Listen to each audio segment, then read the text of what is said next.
Alright, folks, what's going on? I hope everyone's doing well. There we go. Need some chapstick, and then we'll get started. Hold on.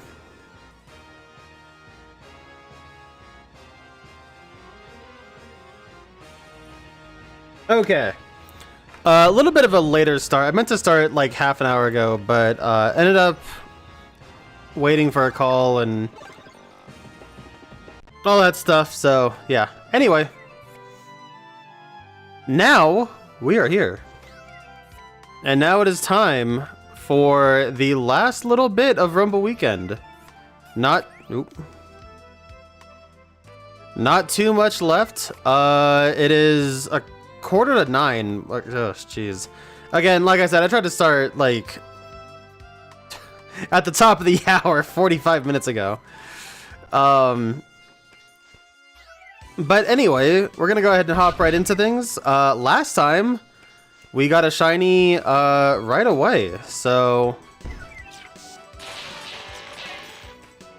let's see if we get so lucky this time too.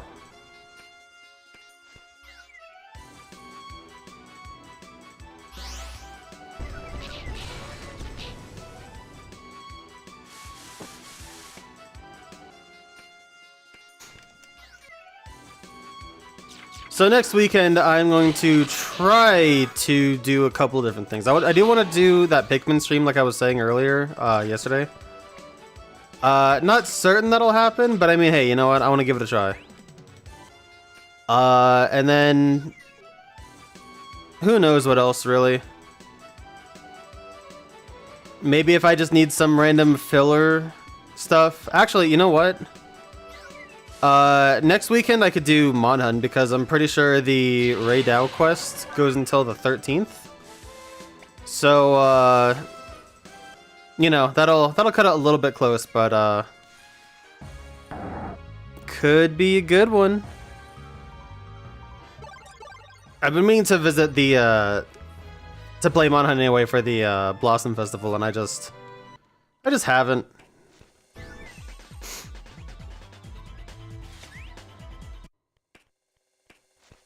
Who knows if it's the fact that, you know, I kind of view Wilds as just more world, or if it's just me. I am a little bit tired of Monhun. I mean, I did a lot of Monhun the past year.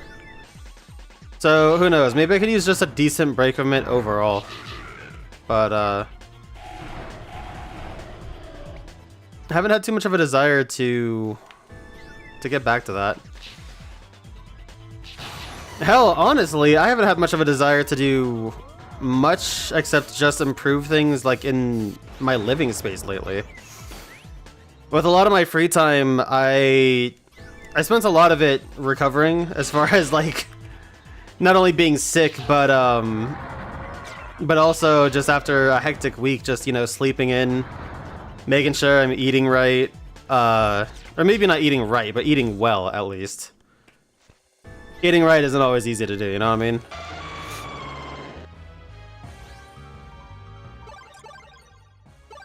It's been a busy, yeah, what can I say? It's been a busy few weeks, truly. But, yeah, it's been good, it's been good. I've been able to get a little bit more organization done around the place. Weird audio thing there. Got a good amount of sleep, you know? Sleep is hugely important.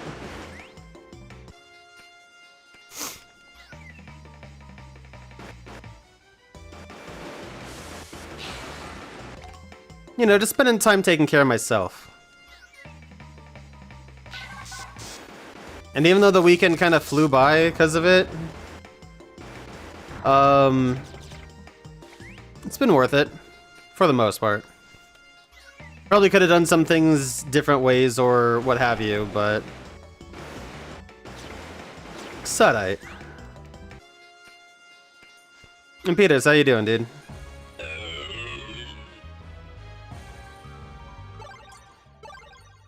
Probably gonna take a little bit time after the stream before I go to bed to post some stuff from NostalgiaCon last week, because I still haven't done that.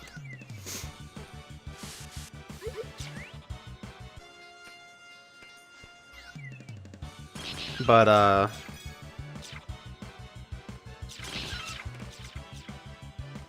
Yeah, may make this a smaller stream to compensate for that.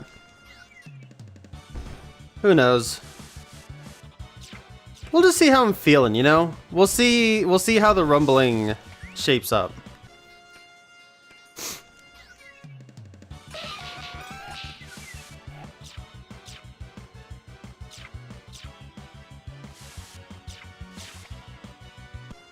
Doing good? Nice. Happy to hear it.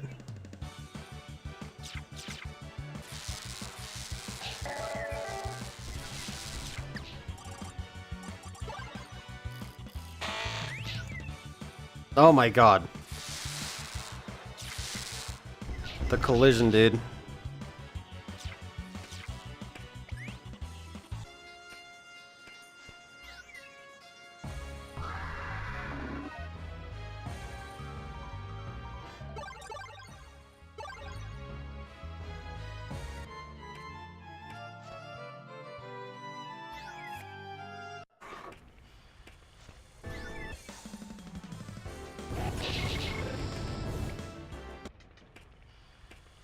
Pichu, what's cracking, dude?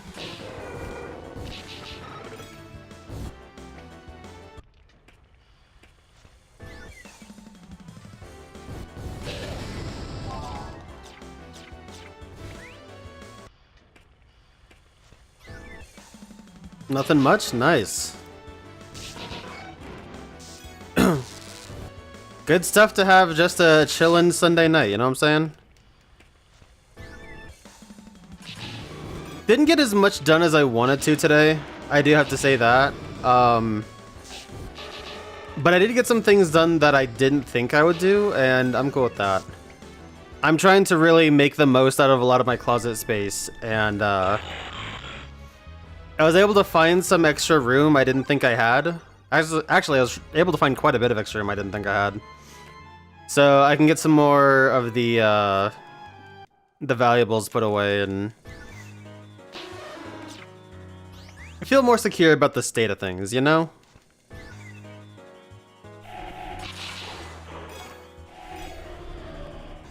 It's funny, I've been here... Oh, that's great. I've been in this apartment 10 months now. Although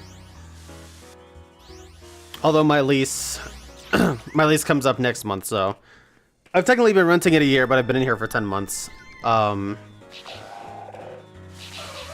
Because the first month I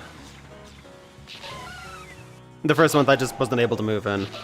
And I'm still just trying to figure things out as far as what I want out, how I want things kind of organized and stuff like that. Like, the furniture is put away. Not put away, but the furniture is, like, in a set place, you know? I'm not really moving stuff around except for, like, maybe a small shelf here or there. But,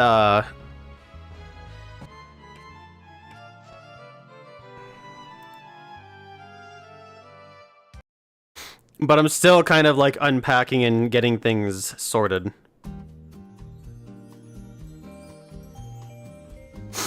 And tonight, we are going to listen to just 2 hours of chill video game music. Played this on the channel before, but I mean, you know what? I'm all about the big vibes, you know? Like, lately, it's just about the chill times, the good vibes, and just, you know, kicking it.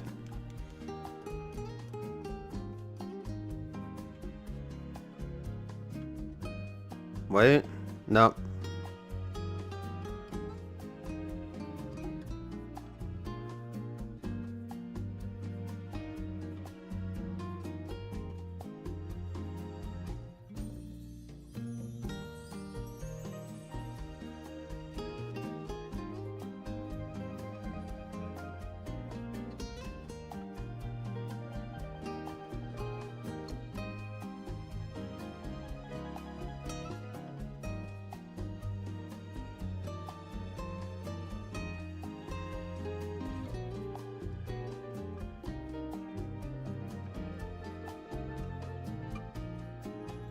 I feel like I don't even have a ton to say right now. Like, I am just kicking it big, you know? Guess I got some stuff on my mind too, but try not to let it affect me. I am hopeful for next weekend though. I'm going to be trying my best to work through pretty much the rest of the stuff that I've been kind of sitting on. Some of the packing as far as putting stuff away for long term, that I don't know if that'll ever really be finished per se, but maybe through the week, depending on how the week goes, I might be able to actually smash through a lot of that.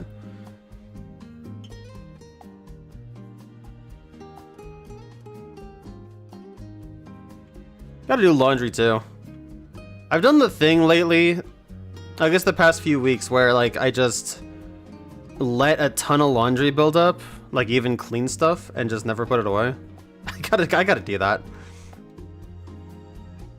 But yeah, hey, what can I say, you know? I'm a sucker for a shiny hunting event, even as a rather amateurish shiny hunter. I enjoy the things like the weekend and Rumble weekend, so it's like whenever one of these comes up, I have to try and make time for it, you know? Like last week, I was just using all the free time I had after the con and just trying to get the stream up and going.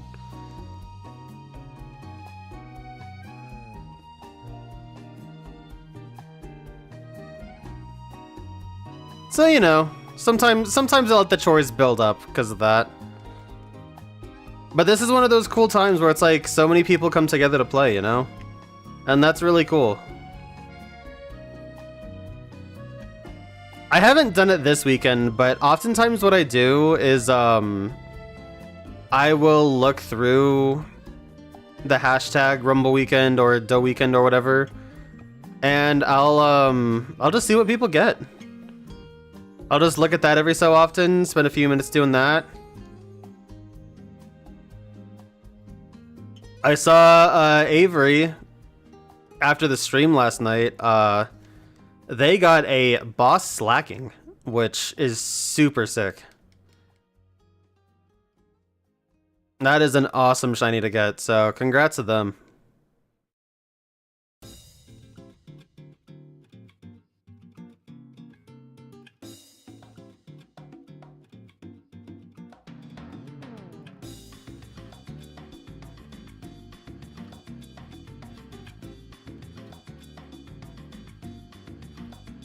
Probably spend some time after the stream doing that too. If I end up with some time, I guess it depends on when I stop streaming, really. But depending on how things go, I'll do some stuff. Make some social media posts about NostalgiaCon. Go trudging through the Rumble Weekend tag. Stuff like that.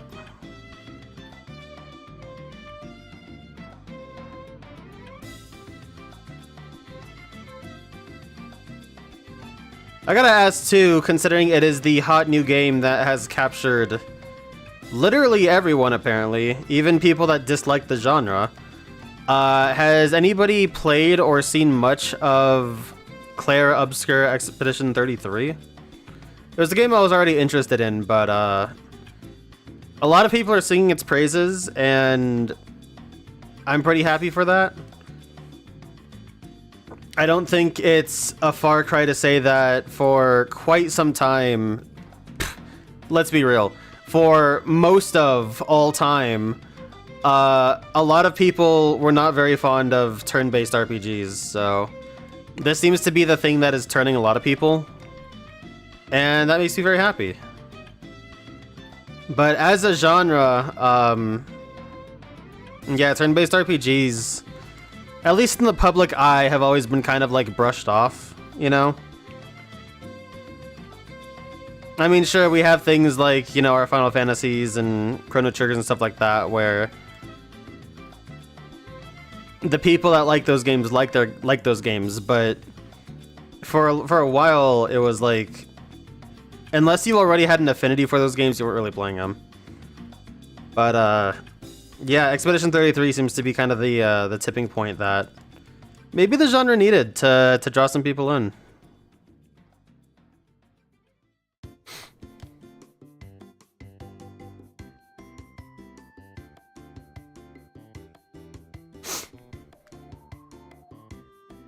Yeah, I've heard of this parry system. The way I've seen, and I've seen 20 seconds of gameplay at most, mind you.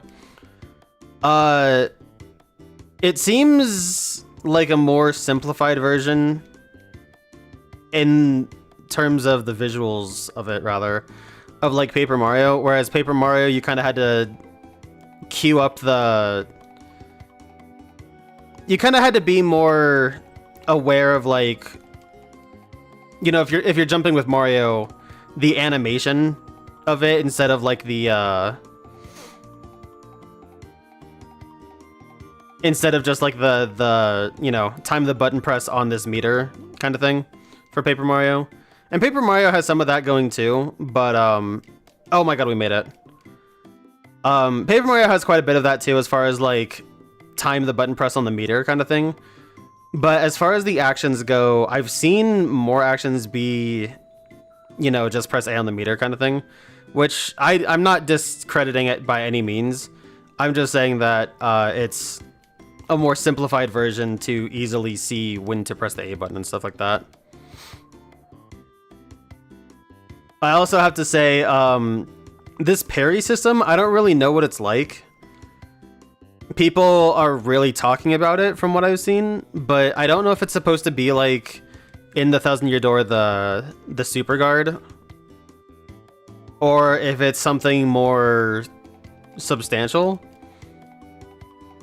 I think I'm lacking a lot of information for this game, but it does seem very Paper Mario-like in the sense of pressing A with correct timings or on a meter of some kind to get bonus effect. Which is something I really like, because it makes you not just sit there after you issue a command, which is fun.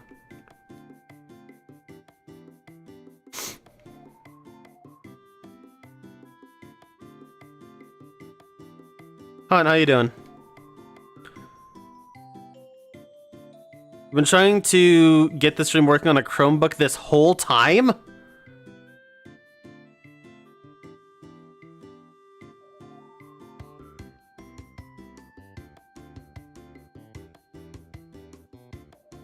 Dude, that's awful. Can you get it to work on...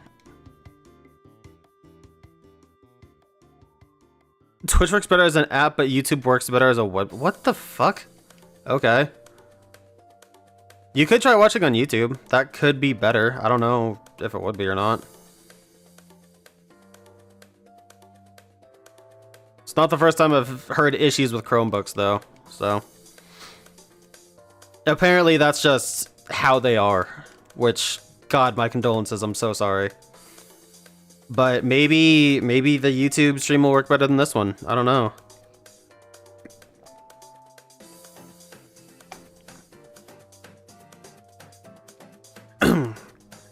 I also don't know if YouTube automatically... Here, let me look.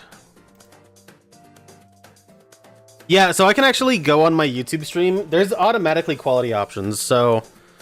on the off chance I don't have quality options, which, considering how Twitch is probably not too far-fetched to say. You could at least watch or listen in a lower quality. That might help. Why is the song so loud, though?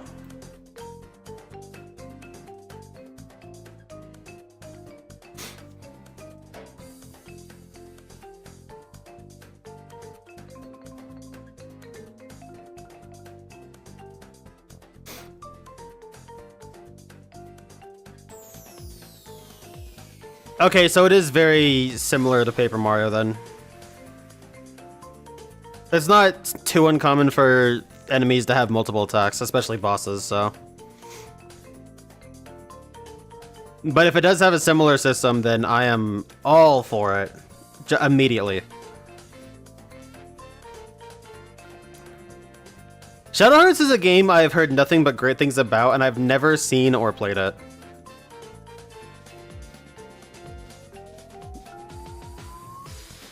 That's just one of those games where I kind of forget about it until somebody brings it up, and I'm like, oh yeah, that was on my hit list for a while, and, you know, I just forget about it until it gets brought up again.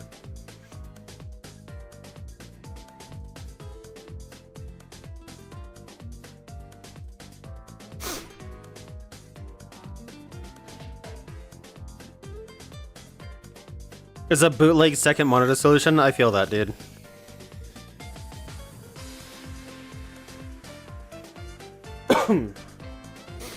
No, dude, Twitch chat is way better than YouTube chat. But I mean, that's the great thing about it, is you could just like pop out Twitch chat and then just watch the YouTube playback.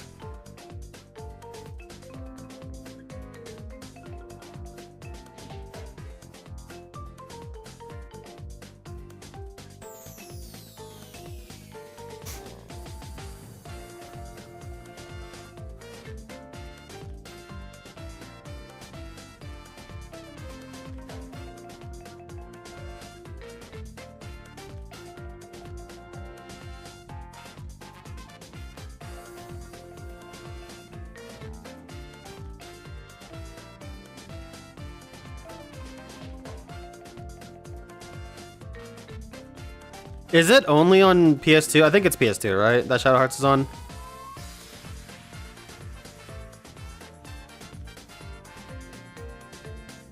Yeah, is it only on that console?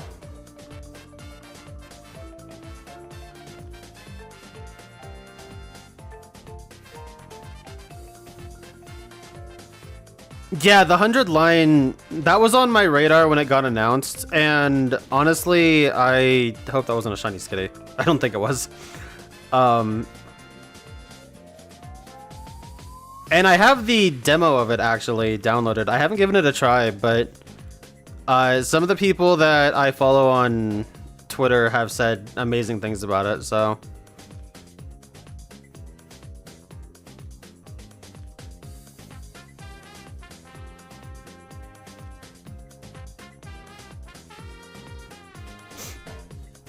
That being said, I will not be buying any games for a while. I'm gonna keep that a buck.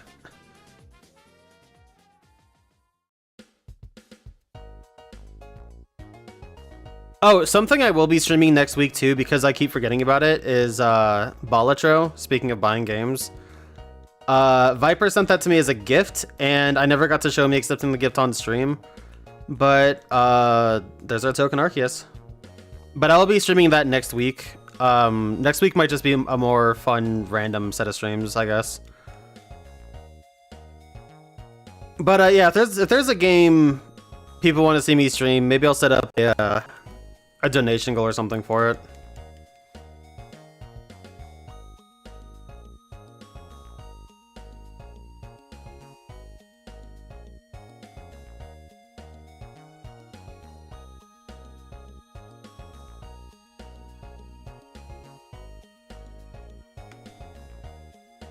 Yeah, that's what I've heard.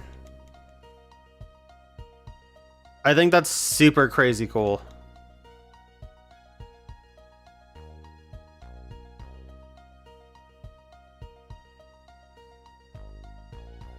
This sounds PMD as fuck. This is from Trauma Center. Why does it sound so Pokemon Mystery Dungeon? Oh my god.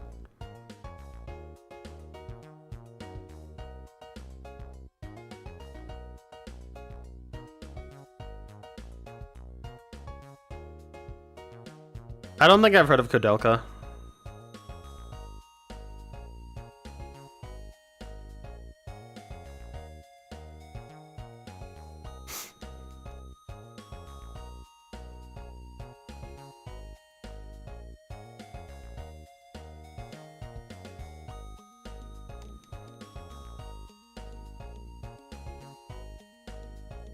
Yeah, it's the DS sound chip with the violin.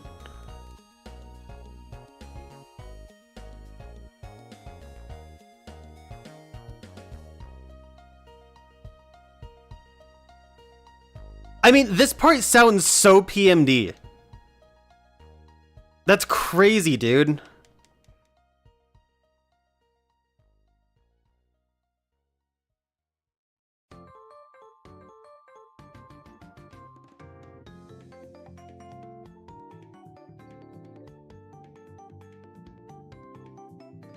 You guys hearing H.H. Greg in this? H.H. Greg!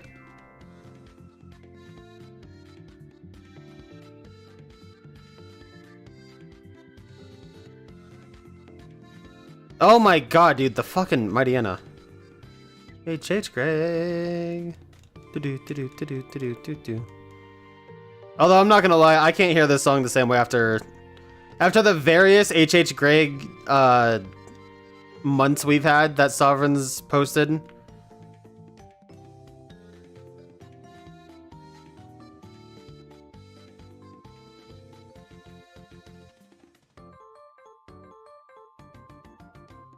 Nothing.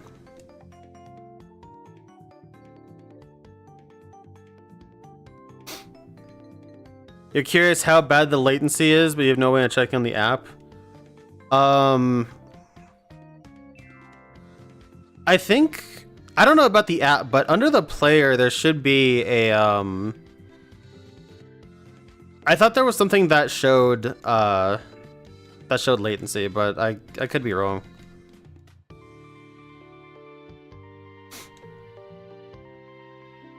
I mean, if you want, I can, you know, give a good old phonetic latency test.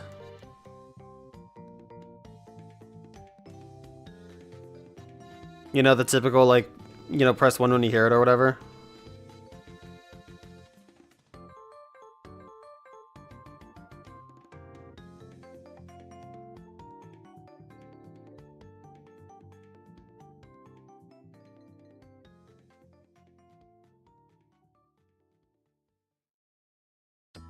Yeah, I don't know, that was a few seconds.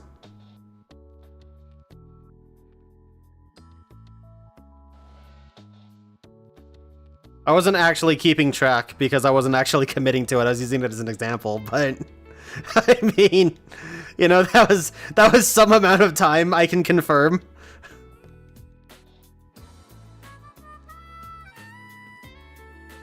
An amount of time did pass between me seeing one in the chat and me saying it earlier in the stream.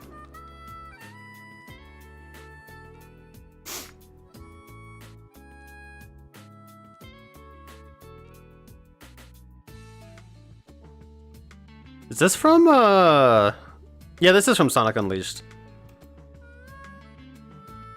I thought about going back and trying to 100% Sonic Unleashed on my 360 file. I don't know if I really want to, especially with the port that came out recently that we were talking about last time. But I mean, I still gotta say, Unleashed is still my favorite of the Boost games.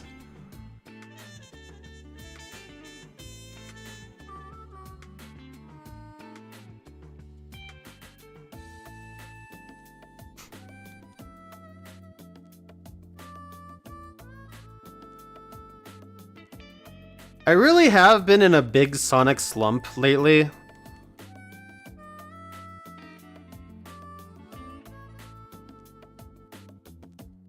And I don't know if I'm just getting kind of phased out of Sonic or if I maybe just need that Eureka moment again. I mean, when Mania came out, God, I loved Mania. I know I played it on stream, but I put so much time to it, like, personally, too. I just put a lot of time into that game. And it was really fun, so maybe I just need another game like that.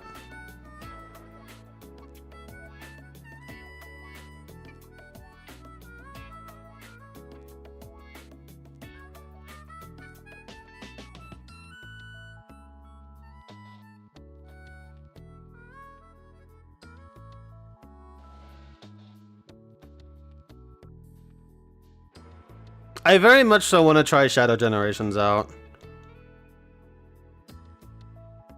I just can't justify buying it right now. Please stop being confused. There we go.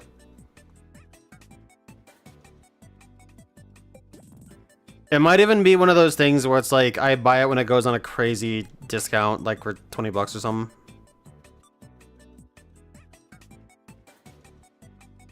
Who knows?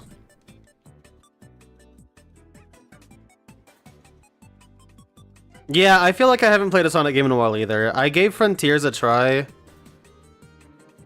and I really couldn't get into it. Maybe I should go back and give it another one.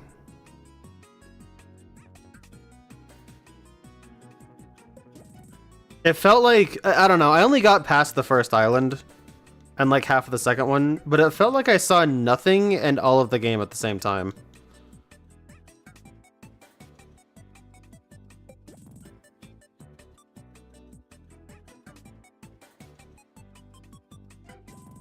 Oh my god, get me out. Holy shit.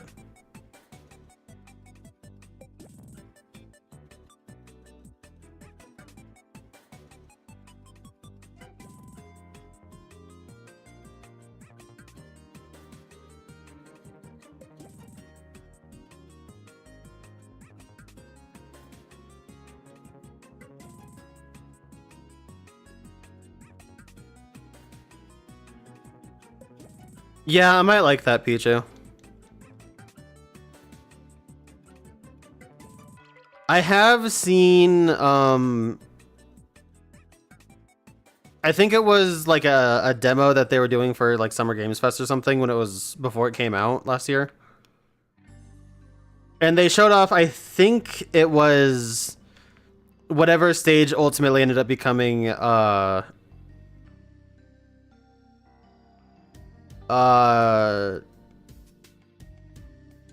shit. What is it called? What is Shadow's space level called? What came to mind was Crazy Gadget then Mad Space, and it's neither of those.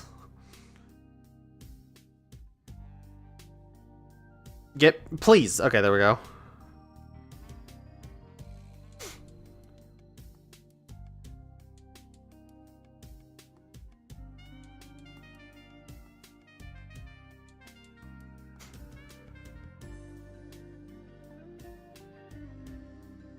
It's just called Space Colony Arc and Shadow. Okay. Yeah, then I guess I saw some of that, and it looked sick. Like, it actually looked like a great level. The set pieces were awesome. Visually, it just looked good. Plenty of speed.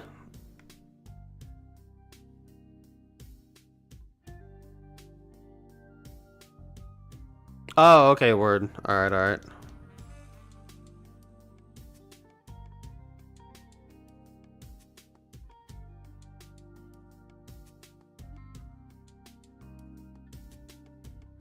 But yeah, I don't know. I feel like Sonic is in this kind of rebirth right now, which is awesome with the movies and Shadow Generations and people professing their love for Shadow in the streets or something. I've had coworkers come up to me and be like, "Yo, Shadow?" And I'm like, "Yeah, where were you 20 years ago?" I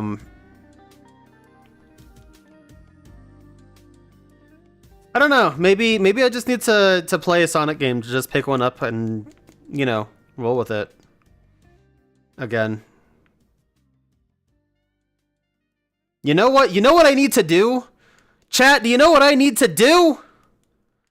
I need to do Game Gear Scramble and just play through a bunch of the Game Gear Sonic games.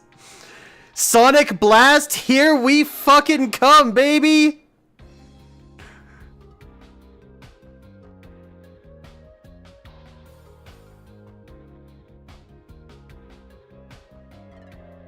I do not like Sonic Blast, for the record. I'm pretty sure I bought it from my 3DS too. I don't even know why. Because I had played it before in like either Gems Collection or in SADX.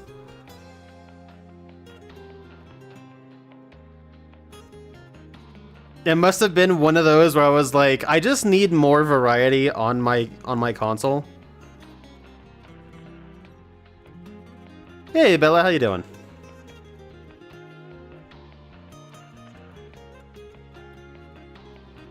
I don't think many people enjoy Sonic Blast. Yeah, no, God, I hope not. I really hope people have the sense of self-preservation to actually not play more than 10 minutes of that game.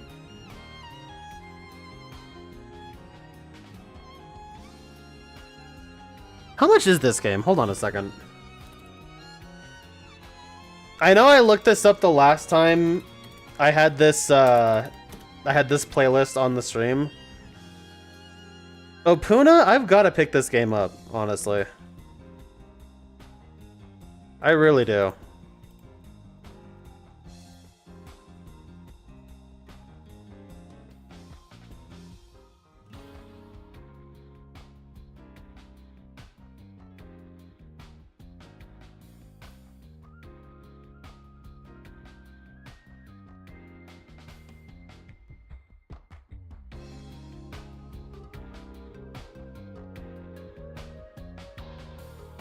I should play Sonic Jam on the Gamecom? No.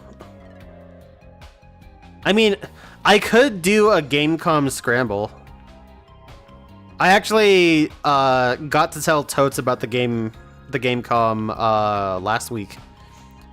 Last week we were hitting up a few game stores and a Stop Skeletons video came up in my Rex. And oh, I know why. It was because Okay, so last week on Saturday, Totes and I kind of dipped early from the con to try and make a good game plan for Sunday for the con. And we go to a local game store, and they had Big Bumpin' for $5, so I picked it up. And I was trying, because I was saying Big Bumpin' the same way Derek does, because I think it's fucking hilarious when he said it like that. And I couldn't find the video that that had the Burger King games on it, because I don't know which one it is really. I thought it was just like a BK Games video that they did. But I found one about Resident Evil 2 facts and whatever the fuck. So I played it for him, and yeah, I got to tell Totes what the fuck the Gamecom was, because the Gamecom has a goddamn Resident Evil 2 port on it.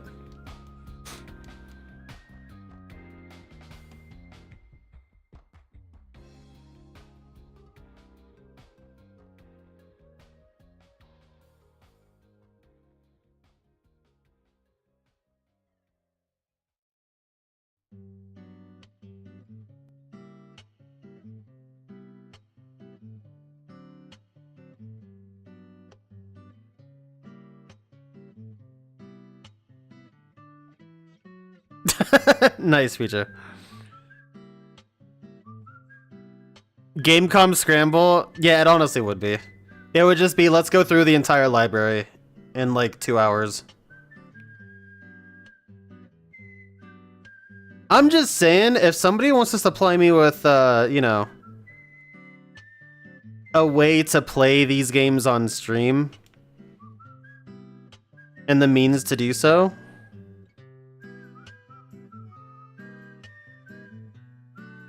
maybe in a couple weeks. I just got home from a hike, forest rave, overnight camping. Dude, that sounds savage as fuck, Bella.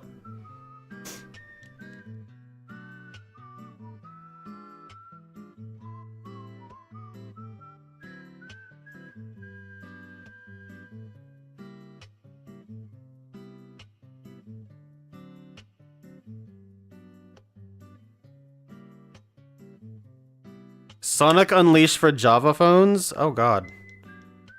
That actually sounds fucking amazing. I don't know if you were listening to it yesterday, Haunt, but I was trying to get some K-Tai games going. And I couldn't get it. Like on Easter, on 420, the translation for Monster Hunter I came out. And I really wanted to do that, but I could not fucking get it going.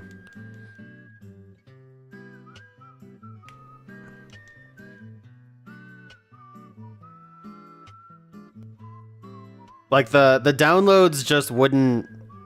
The downloads wouldn't download.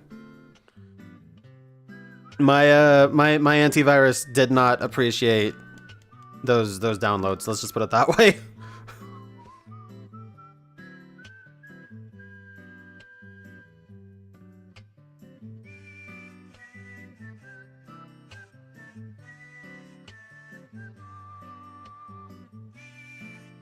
Yeah, no, I would love to do that.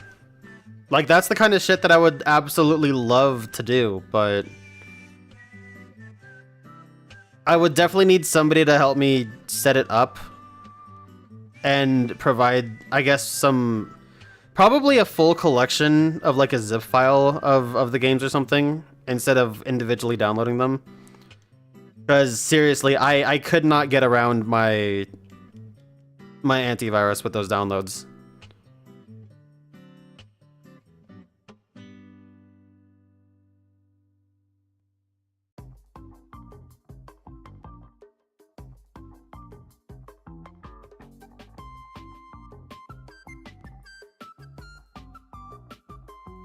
Which, I mean, is a good thing. I'm glad that my antivirus is so strong, but... Like, I was... like, dude, I was downloading a game off a GitHub link. Like, come on.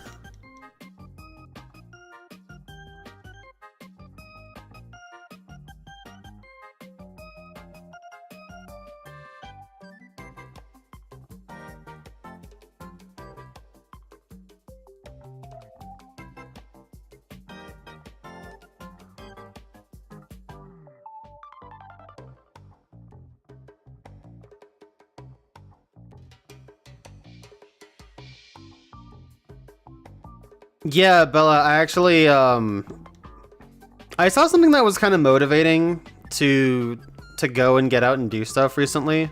Actually, it was, I think it was, yesterday. Maybe it was today. I haven't been on Twitter much today. I don't think it was today. And it was to just, you know, like, stop waiting for people to join you on stuff and just go do stuff. And that's kind of true. Like, I should just go...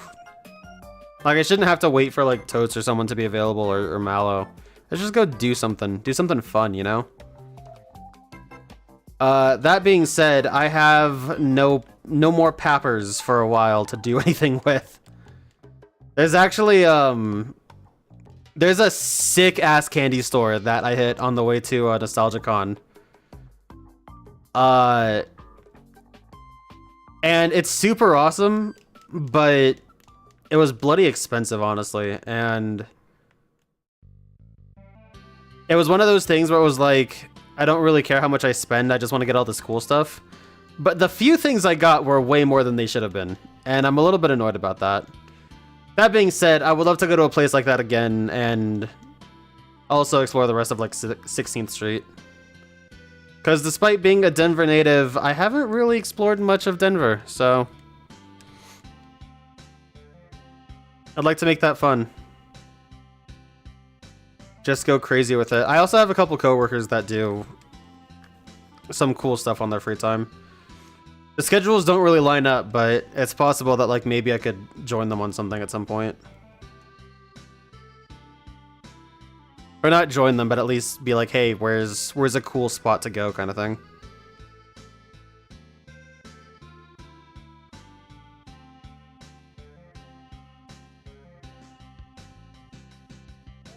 I did not know that, Pichu. I didn't hear that at all.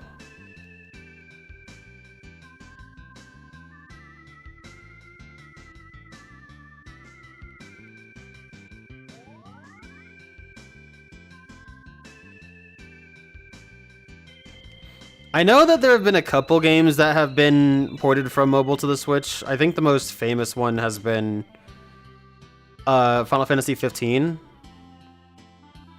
But I don't really know many more of the others, nor do I know if it's worth the price of admission, so to speak.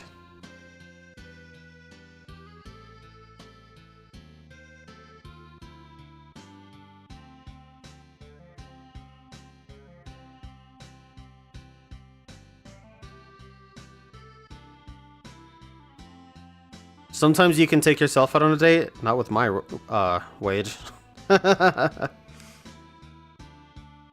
That's something that I actually wanted to do this weekend too. I didn't get to do it, but I really wanted to put in some more job apps. I'm really motivated to try and land a better gig. And yeah, getting the apartment in order just came first, you know. Sometimes having your living space in a good state is more important than trying to do whatever goal you need to do.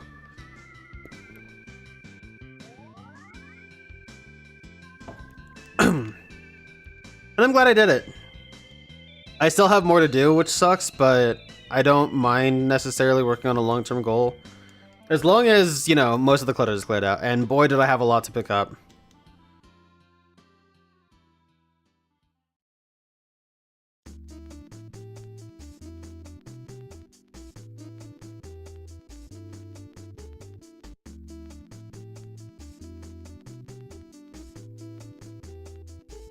But yeah, it's hard to stay consistently on the job hunt, you know?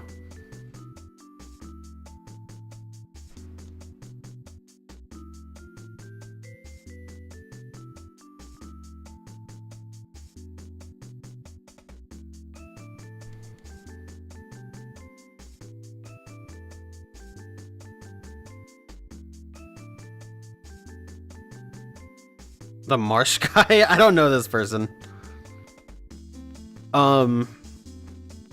Yeah, no, if they're accessible though, I'd very much like to get them.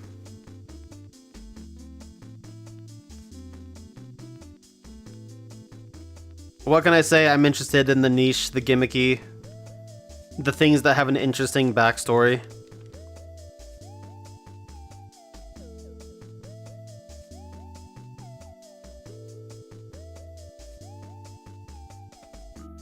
I was actually talking to Totes about that last week, too. You know, when you're going game store hopping, you end up talking about game collecting and stuff like that a lot.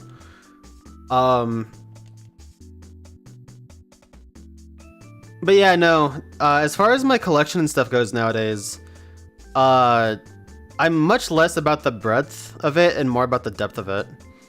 And it's been really cool. Like, I didn't tell anybody yet, but cool story from NostalgiaCon is I got myself a CRT.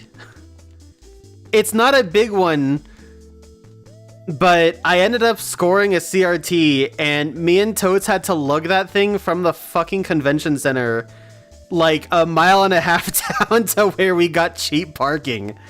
And it fucking sucked. I haven't gotten to test it out yet, fully. It's been fully reported to work, and I am in contact with the guy that I bought it from. He didn't have the remote, which sucked. He tried to find it and give it to me the next day, but he just couldn't find it, so he gave me some cash back. But you know, I'm all about getting cool things in interesting ways nowadays. Or like getting interesting things that have a story behind them.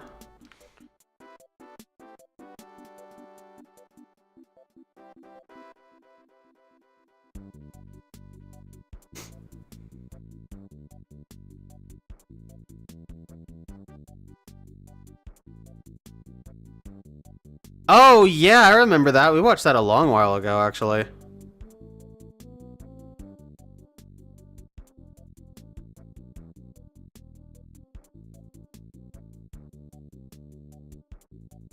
Hey, congrats, Ren! You finished Dokapon. After what, a year and a half or so? Something like that? A little bit under?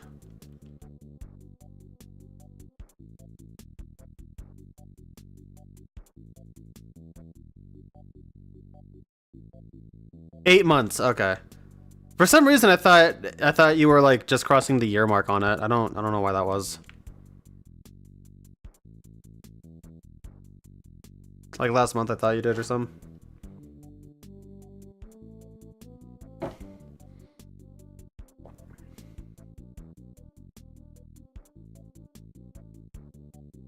Yeah, I don't have that much knowledge of Dokapon. Me, Lost Signal, and his wife, before they moved, we played a good, like, 3 hours of it, and we got fucking nowhere. We got absolutely nowhere. We had no clue what the fuck we were doing. But it was a fun time still. We just had no idea how to progress. It reminded me, actually, there was a Dreamcast game that I played when I was over there, like my first or second time. I can't remember what it's called, but it was one of those games where you, like, similar to Spore, you have a creature that you create, and you have to try and, you know, grow his attributes and make him evolve and get stronger and stuff like that. I cannot remember what the fuck that game was. I played that for like 4 hours. We had no fucking clue what we were doing. Yeah, 7th Cross Evolution. That was exactly it. Thank you. Yeah, no fucking idea. I was determined to get somewhere. I spent the first like 2 hours trying to figure out what to do. And then I finally figured out how to grow some fucking stats, and I think I fucked up too much, and from that point on, the evolution was really slow going. And so we just... Oh my god, dude, it was so bad. I don't even remember too much of what we did, but I know that I was crying from laughter after a certain point. That is a game I'm gonna have to get in touch with Signal and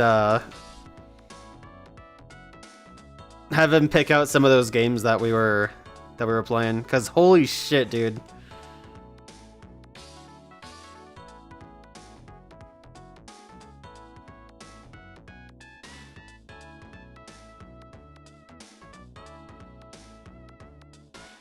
Damn, Ren, that sucks.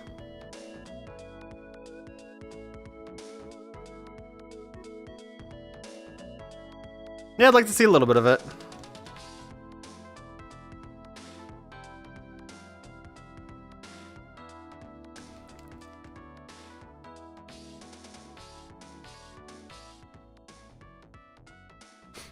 Yeah, if I ever end up doing a Dreamcast scramble, I will absolutely have Lost Signal with me, because he's my boy, you know? He's my boy, and I think he would love to be on stream for that. He ended up selling his Dreamcast collection to move. But I mean, you know what? My boy's got himself a house now. It's not a big house, but it is a new one. Like, they are the first renters or owners of the house. Which is really cool, but it is really tiny. He said it's probably about the same size, maybe a little bit bigger or smaller than my apartment, which I do have a larger apartment than a lot of people do. I had to, at least for this first one, because I didn't know what I was going to be unpacking, what I was going to be storing, and how much space I was going to need. But,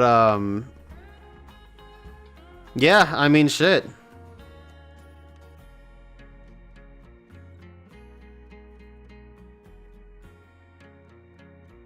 Damn, Ren, how much did you lose? Holy shit. Those are some crazy swings.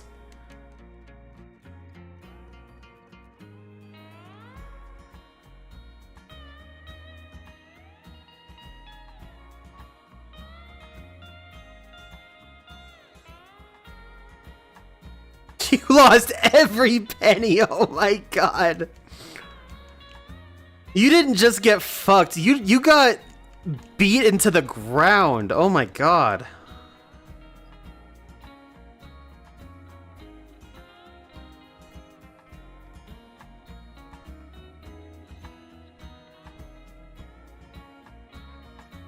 But yeah, honestly, him doing that has made me question what I want to do with my stuff. I'm still not really sure, honestly. Like the prospect of selling all of my gaming stuff and moving out to some, you know, like podunk town or something. It is really appealing, especially with the state of some stuff. I mean, you know, Pokemon cards just... Some of the stuff I've got could probably sell for a bit if I really wanted to go for it, you know?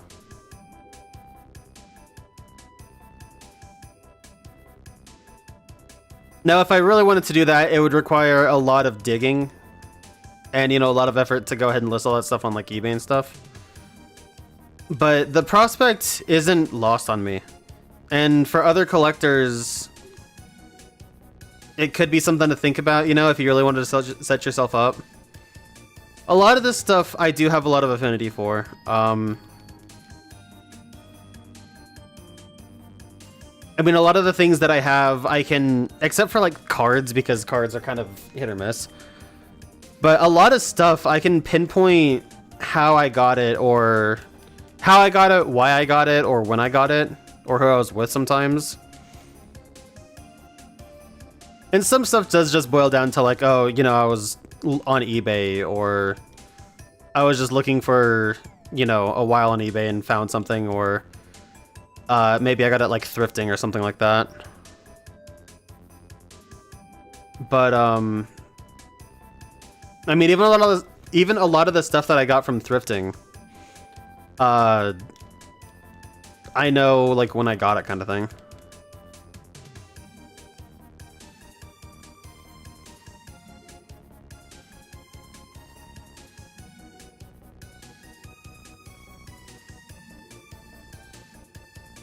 Oh my god, that's so bad. So you were getting juiced. You were getting absolutely juiced up to completely take it. And you just got so screwed. That's so bad.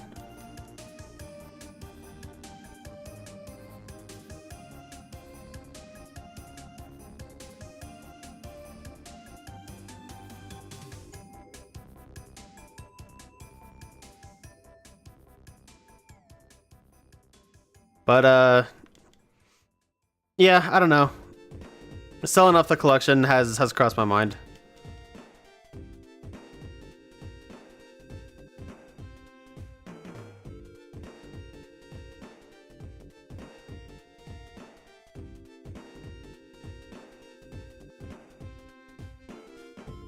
Brad, how you doing, dude? It has been a while.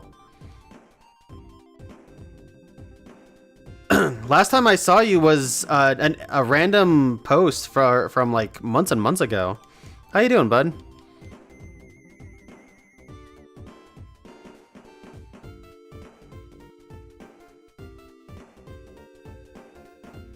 You played Wilds, by the way?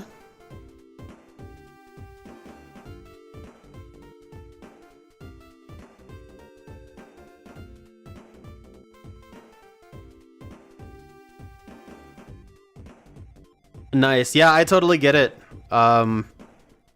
Being a dad does take a lot of time. Hell, since I was just talking about him, Lost Signal actually recently had his kid.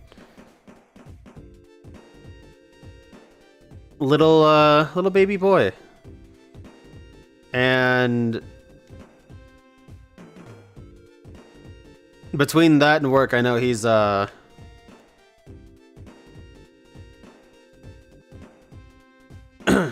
he's really strapped for free time, let's put it that way.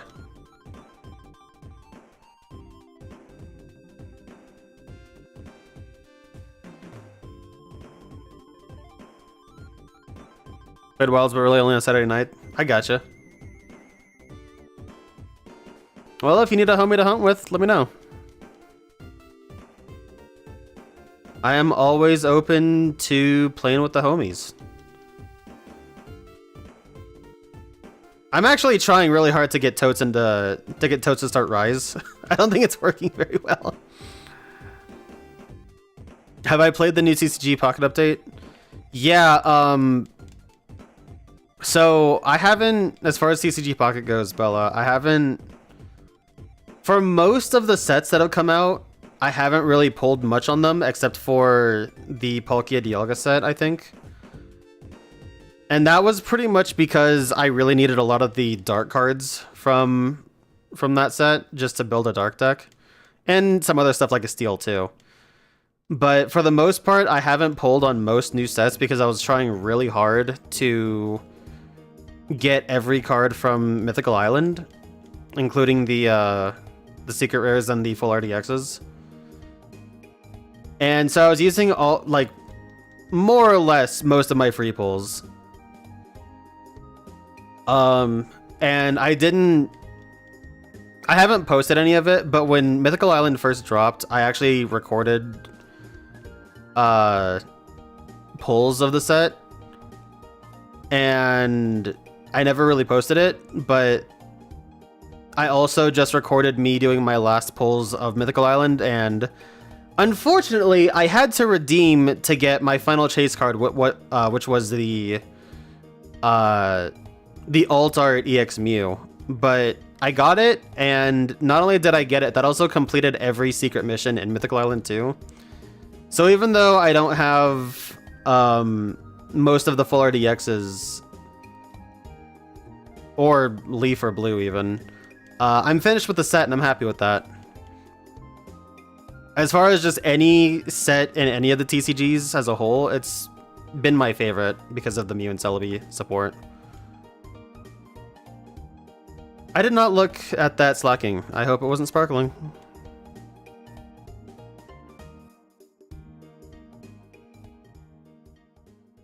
Hey Beneficial, what's up?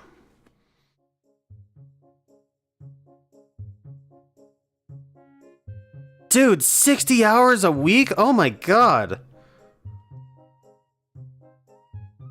I was having a hard time as a single adult doing the 45 to 50 that I've been doing for the past, I don't know, month, maybe a little bit more.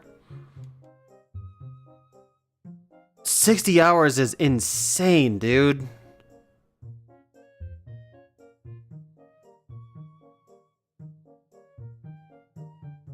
That being said, the way my work is structured, it makes it really bad to... It makes it impossible to be able to do anything with the time off. I know most people would call them split shifts. That's what I end up doing more often than not, because that's the only way to get the hours at work. But it's like, between the shifts, I end up with like 90 minutes on average. If I'm really lucky, I get 2 hours on a day, but it's not uncommon for my break to be like between 60 minutes and 90 minutes. And there's just not time to get anything done. So what ends up happening is I just end up, you know, fiddling around with my DS or my phone for that time, and usually both. And so because of that, the days functionally become like 14-hour days with like an hour lunch break. With minimal overtime, because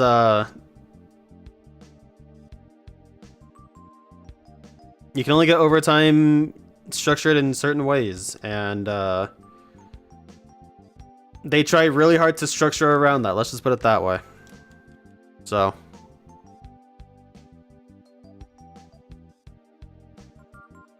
Anyway, 60 hours though. Oh my god, dude.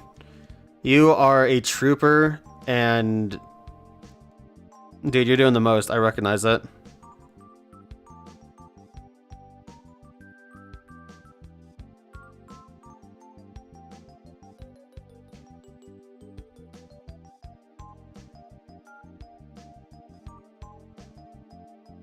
I probably wouldn't be playing TCG Pocket as much if I could actually like buy cards at the store. I haven't seen Pokemon cards in person aside of the con in fucking months. Since before since before Halloween, actually.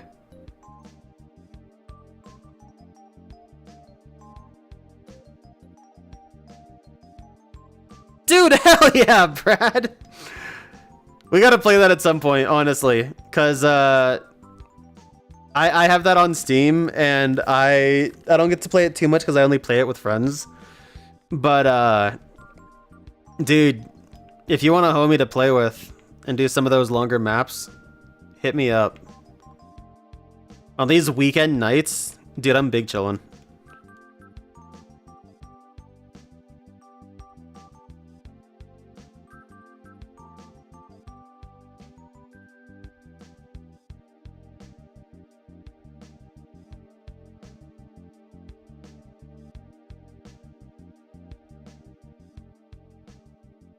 Yeah, that doesn't surprise me, Brad. That's how most people have to do it now.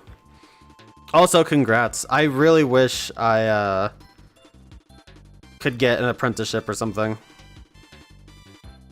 I mean, I guess, you know, in the field of business, you don't really get apprenticeships, but you get more so internships. But even that, I can't get a fucking internship to save my life. Like, I would happily take time away from my job to put more towards an internship, and I would barely be okay. Like, financially speaking, I would be just okay enough to make it work. But even still, I can't get a fucking thing.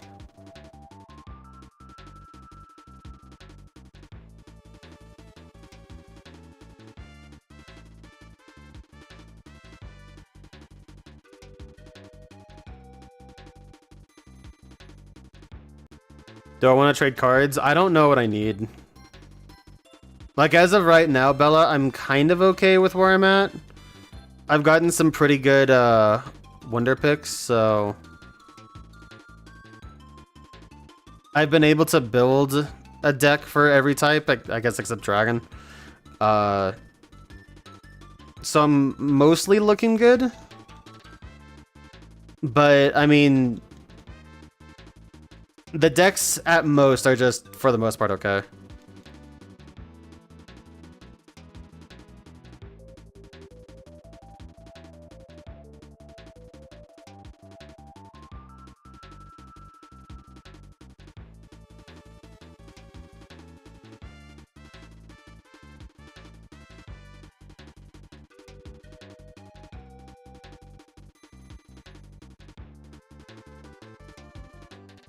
I would much rather do an office job than do a kitchen job.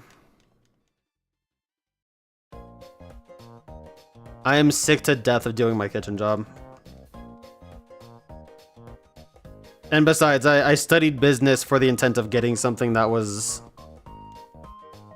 you know, maybe not exactly that, but like office job adjacent.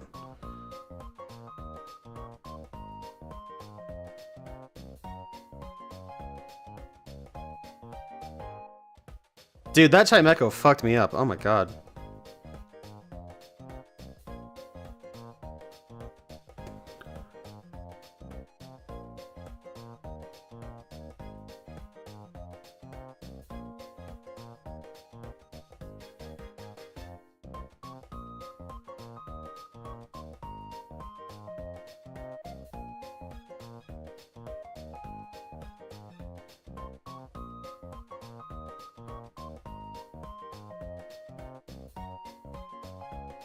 I wouldn't say cooking is ruined for me because I still really enjoy cooking and watching like cooking shows and stuff like that. But I mean, you know, the specific things that I make at work, those are ruined.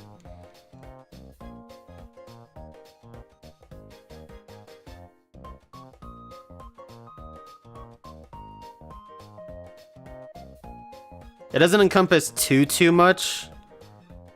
But, I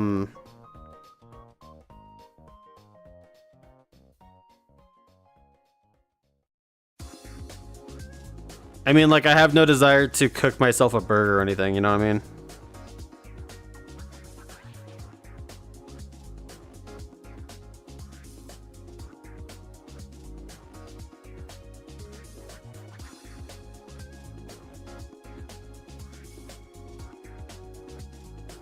Yeah, I've only done a few pulls in the Sun and Moon set, so I don't have most of the cards. Like, I would love to try out the Alolan Muck, but I don't have a Grimer.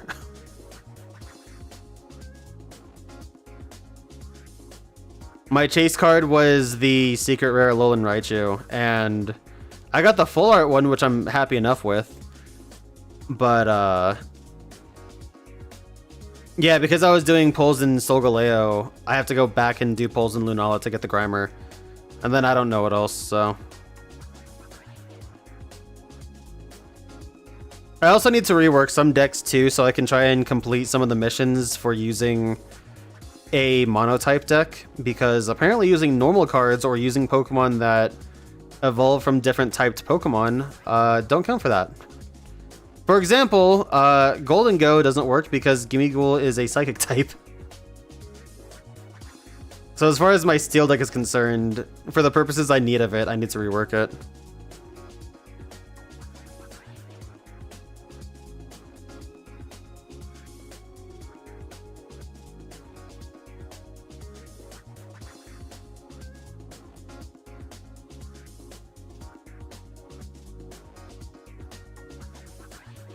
Yeah, kitchen jobs aren't fun. Even if they do pay well, they're pretty miserable, quite frankly.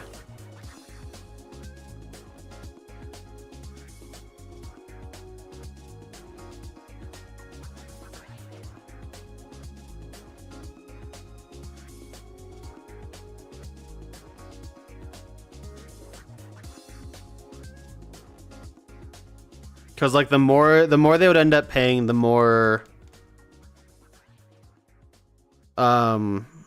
more bourgeois and strict it would be, because you would really need to have immaculate plating and stuff like that, and then you're getting into the specifics of things. But I mean, you know, if you start making more, then you have to start doing a lot more, and that can start getting bad, because if you're trying to make a ton of very presentable dishes at like whatever speed you need to, which is normally as fast as possible, that would be tough. That would be pretty soul crushing, honestly.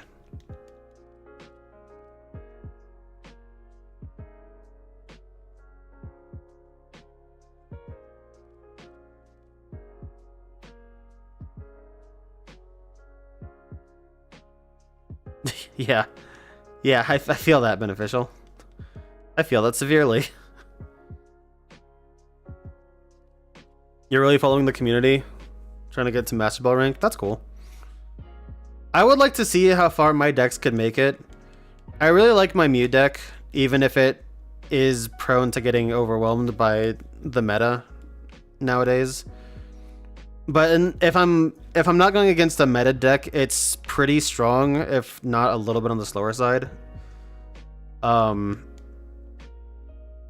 it's got a lot of flexibility and is just like really, really strong on both offense and defense.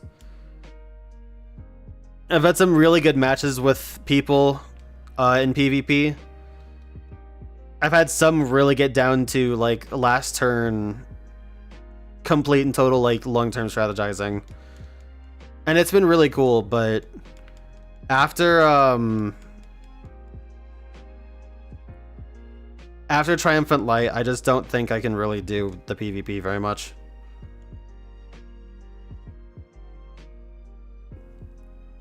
I unfortunately know how these games are played. And, you know, I'm not willing to play the game to that degree. Especially because there's still a limited amount of cards, and for the most part, a lot of cards aren't that good. So the ones that are really good, or even meta, end up just completely dominating because there's nothing for them. What are you gonna do?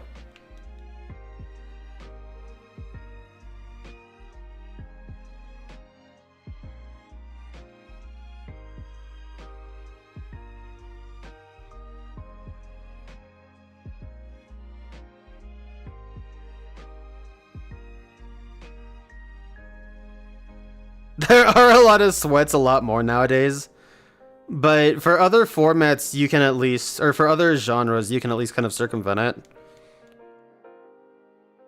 Like, as difficult as it can be, You know, if you're playing a fighting game, you've always got a shot at winning, you know? Like, you do. For as tough as it is, I mean, look at what people have done with things like, look at Axe with Pikachu, look at Aklo with DK and Link.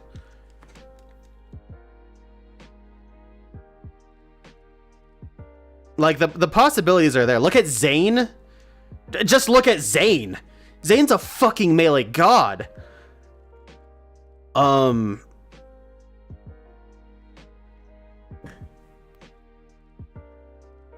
said Aklo with DK, not Aklo. Fucking Junebug with DK, excuse me. So it's like, yeah, for the intents and purposes of something like a fighter or like some sort of tactical game, there's always a chance. Even if you're using suboptimal stuff, there's always a chance. With TCGs, I mean, like, especially for one where your deck is only 20 cards like TCG Pocket, nah. If you aren't using something high power, you're SOL.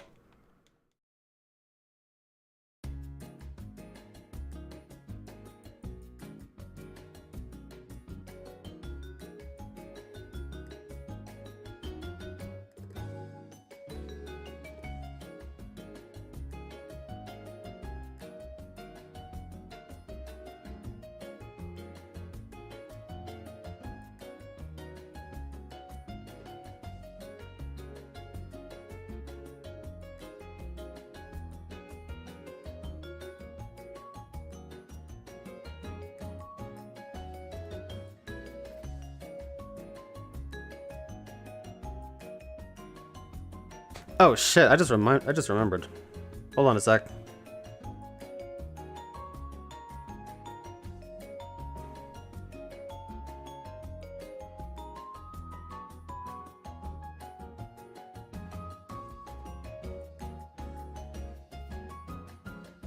I forgot to log into Faye today. Hold on. This is your mobile game break to make sure you go do whatever things you need to do in your gacha games.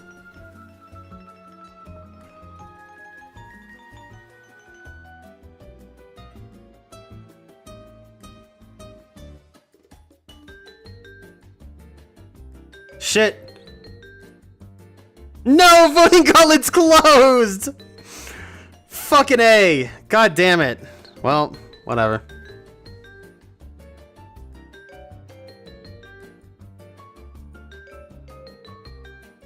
What map did I just do? I don't even remember. I think I did that.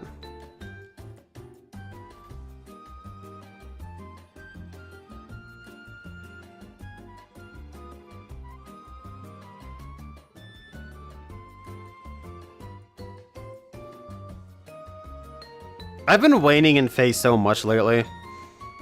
So much of my time nowadays has been spent on doing other stuff than mobile games. It's been kind of nice, but for the couple that I try and like stick with, I have been really bad about. Like, I didn't get to do a ton for Grand Blue's 11th birthday.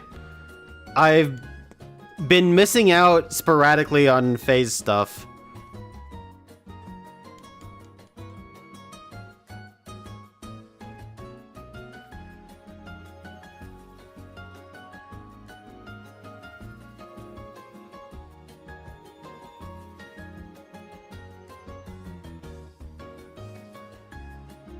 Francis, welcome in. I'm glad that you have watched the VODs. Thank you. I appreciate that a lot.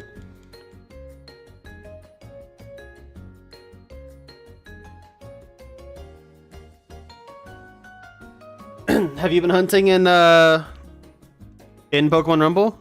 Participating in the Rumble weekend?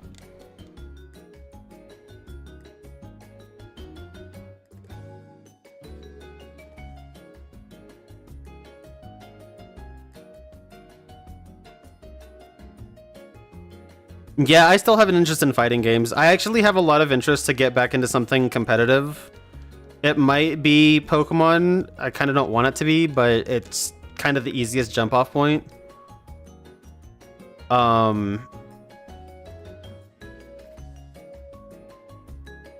But I haven't really committed to that. I've really wanted to, though. The past few weeks in particular, I've really wanted to get into something comp again. I don't know if it'll be a fighting game. I don't know if it'll be something like Pokemon.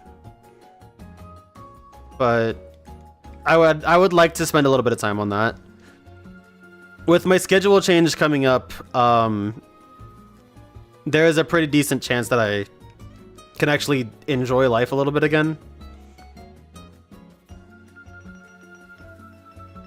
Because I won't be spending 13, 14 hours at work for the most part.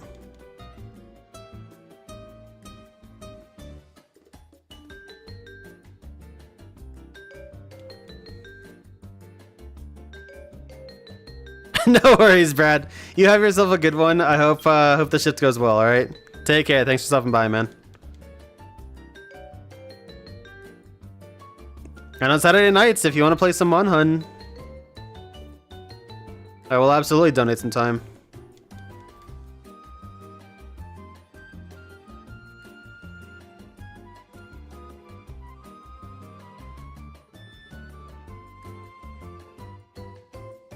Can I always hop into Grand Blue Versus? No, it's too difficult to hop into something like that. Just because of the fact that, comparatively speaking, I have no time in Grand Blue Versus compared to something like Melee or something even more like Soul Calibur. I mean, I haven't exactly played a modern Soul Calibur game in a while, but for a comparative jumping off point for me to get back into something, it would be something like on the pecking order, it would be Pokemon, Melee, PM, let's be real. And then like a fighter like Dragon Ball FighterZ. Dragon Ball FighterZ as a more, I don't want to say traditional fighter, but like as one of the more current fighters, it would definitely either be that, or if they bring back MVC 3 again, that could be one too, you know? I definitely have more experience with those team fighters, and already enough time in them too.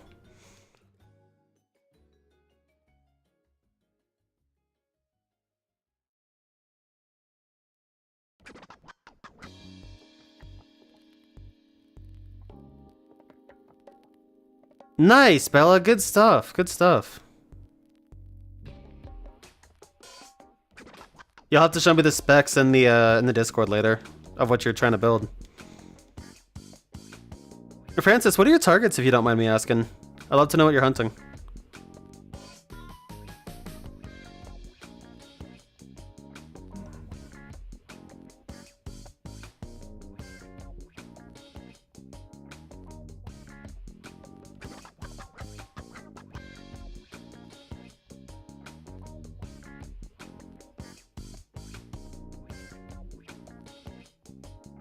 Magikarp? Nice. In what game?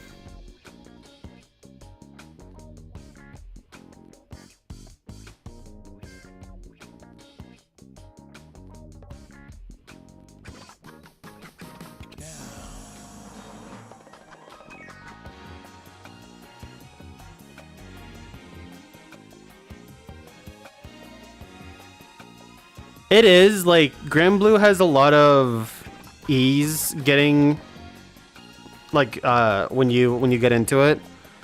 But for me personally, I don't want to have to learn a character if I'm going into a game right now. That's really it.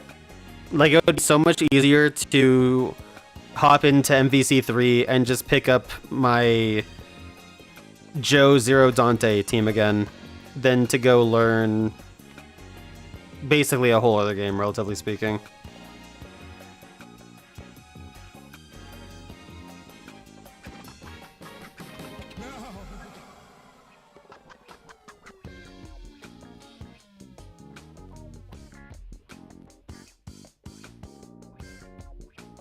Vanilla Rumble, it's your first hunt you're dedicating time to? Nice. I have not hunted a specific target in Rumble before. I've always just gone through and just tried to find, you know, tried to see what I see. So to have a target is really cool. A few years ago, I can't remember who I was watching. I ended up hosting somebody that was playing through Rumble, and they were targeting Rhydon. They were trying to get a complete shiny dex, and I thought that was really cool.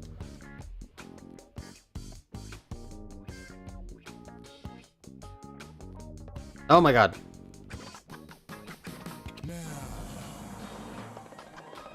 Avery, what's up? You back to terminal on a Wobbuffet? Dude, no, man. Oh, I'm so sorry. The Whalmer was one thing. You already had plenty of Whalmers, but the Wobbuffet... Like, even if you only have a couple of those, that one hurts.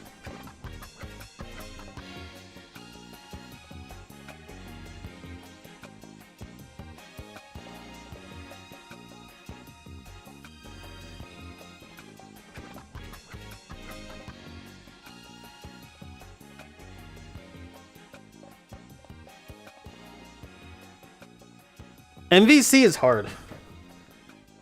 MVC has some pretty centralized characters, in especially Virgil. So unless you're playing against somebody that isn't using Virgil, it's just fucking hard. Because I did pretty good at base MVC for quite a while. And then a friend got Ultimate when it came out. And I'm kind of probing him for questions. I'm like, hey, you know, like, what are these new characters like? Is anything else different, like mechanically, any buffs or nerfs? And he's just like, nah, just hop in. It'll be cool. And I'm like, all right, sure, whatever. And every time I played with him, he picked Virgil and was so dominating. I couldn't do anything. And I was the most experienced in MVC in my group, and Virgil is just that strong. That, like, even early on, it was just enough to completely destroy me. But Virgil aside, I think MVC3 is super duper fun, and I would love to play some of that off stream. And I would very much like to do fighters again off stream too. If I had to say, at least in the Discord, most of us probably have a decent amount of experience with fighters. To where it's not like overbearing. So that could be really neat.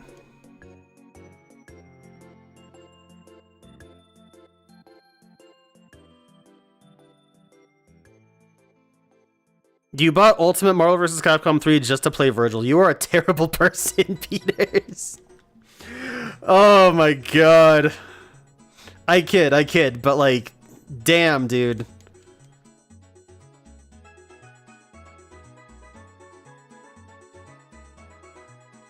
That's just painful to me personally.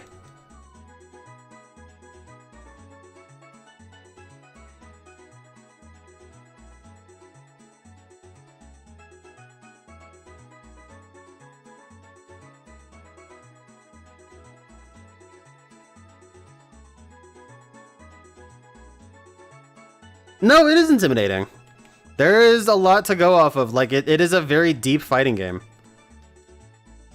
I believe Lethero said it best in that MVC3 is eternal.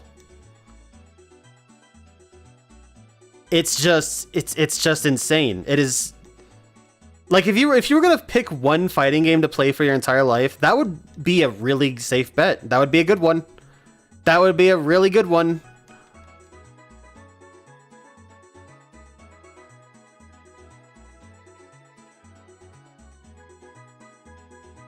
But I mean, the skill ceiling in that game is just like, it just seemingly never caps.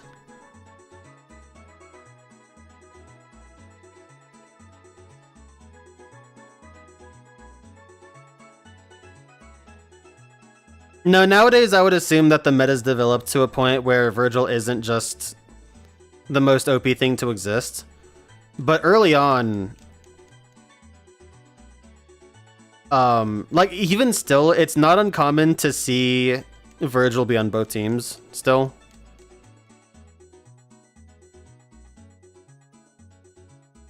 He's almost, I don't want to say this necessarily, but he's almost like the Fox of MVC, where it's just his strengths and weaknesses are pronounced, but because of the ease of, not the ease of play, but because of just what he can do, because of the tools he's got, he's just damn good. And there's a lot of other characters that have some really, really good tools too. Like Dante is still a high tier character, Zero is still a high tier character, and I played them just because I liked them, not because they were high tier or anything. So like if I really went crazy with it, I would probably stand a good chance of getting somewhere. Don't get me wrong, I don't think I'd be on my way to EVA or anything, but it would be like if there was like a leaderboard somewhere. I could probably hop in and, you know, not make myself be bottom of the ladder kind of thing.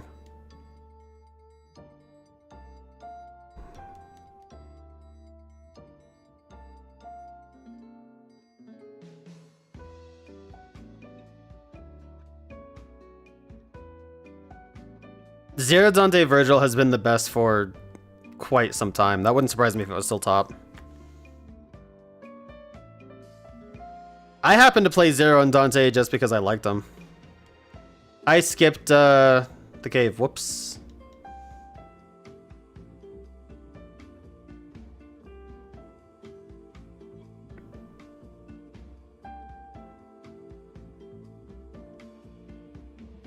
I was really good with the corner pressure with damn.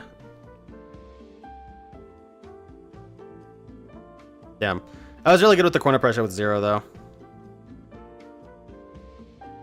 Like, man, it is so satisfying to Genmu and just go crazy. Oh my god.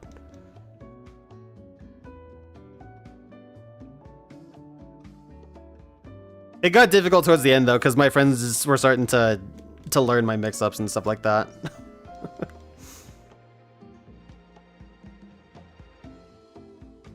But yeah, no, it was really fun. I would like to at least dabble in MVC again.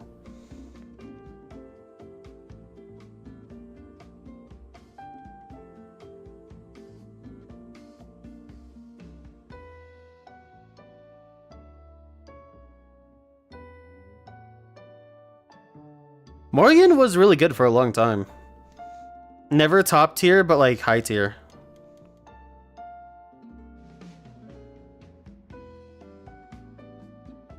There were a lot of characters I played in that game too. I played, I like to play Phoenix, Taskmaster, Shimagarath, Morgan, a little bit of Sienko, and Felicia.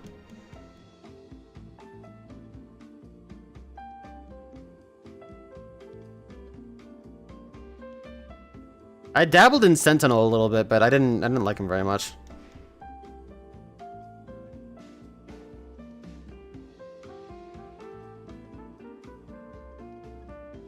Which, oh yeah, I forgot Ultimate introduced Phoenix, right? Marvel Phoenix. The one that could transform into Dark Phoenix.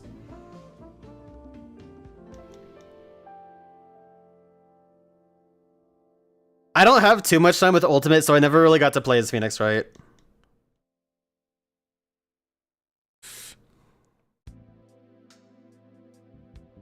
Wesker used to be top tier? Yeah, dude.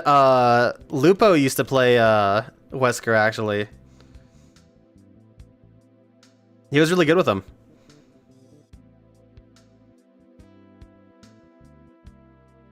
Wesker was tough for me for a little bit, actually.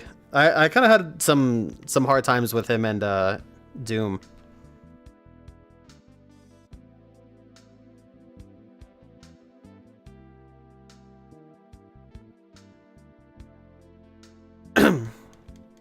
I guess I wouldn't say hard times with Doom, but Doom did more damage to me than he should have when I used to play.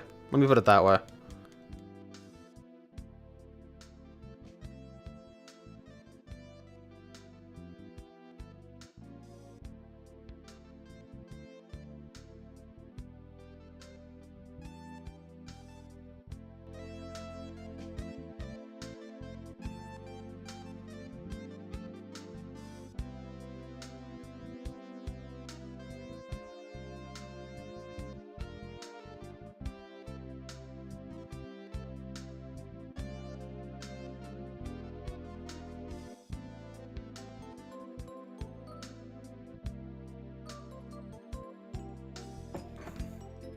Need to get some more water.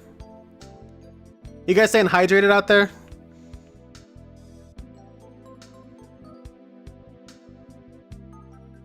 Maybe you're sipping on a good tea or something?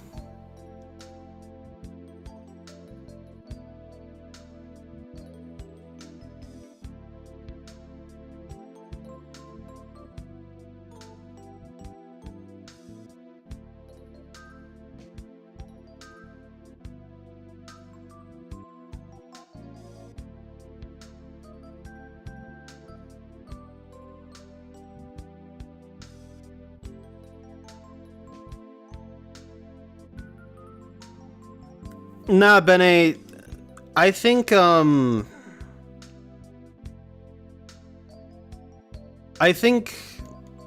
you... Maybe not in all team-based fighters, but I think... Or tag-based fighters, I should say.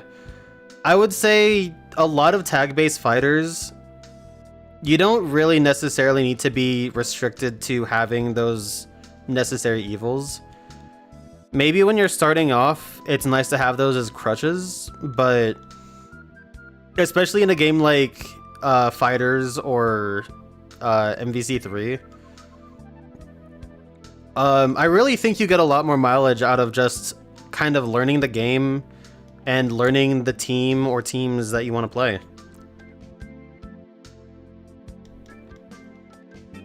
Like, there's not even anything wrong with picking up multiple characters and learning them either. But I don't think you necessarily need to restrict yourself to needing to have the proper assist or the you know, the higher tiered characters. He sounds pretty dope. Hell yeah.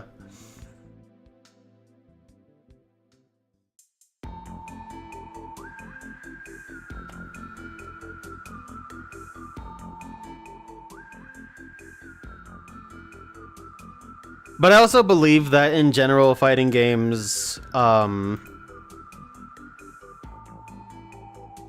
games are kind of like that, to where you don't necessarily have to play the best to become the best.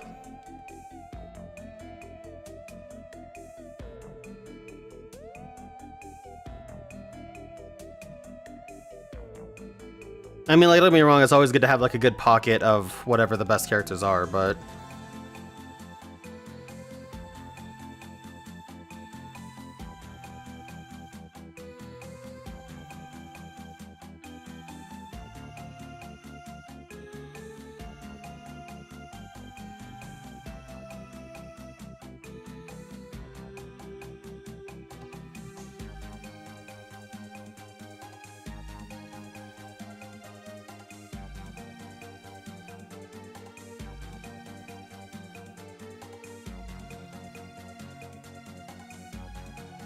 Yeah, I totally get that.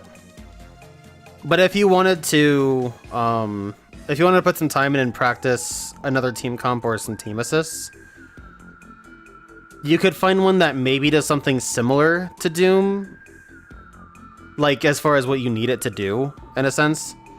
But it doesn't have to be Doom. Like, it could be a character that you just pick up and you're like, hold on, wait a second.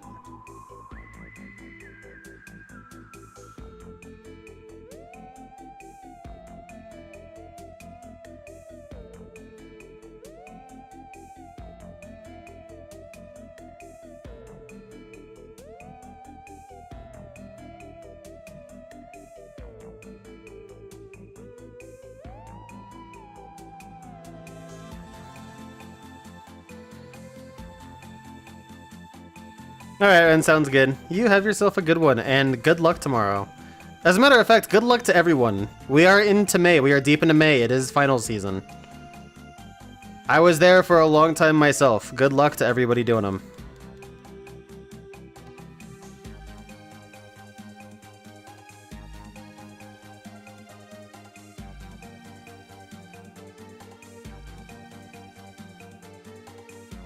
But yeah, no, even with as over-centralizing as some fighting games can be with some of their cast, unless there is some pretty severe objectivity, like in the case of like Pet Shop in Heritage for the Future.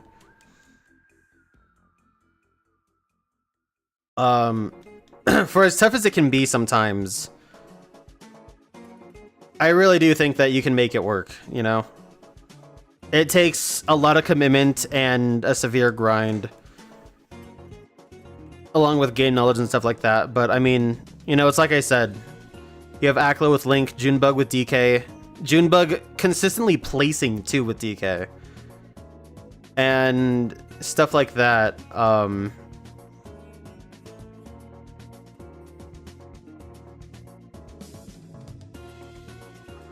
Or you have like, for a more traditional example, you have Chaco, El Chacote, playing characters like Rainbow Mika that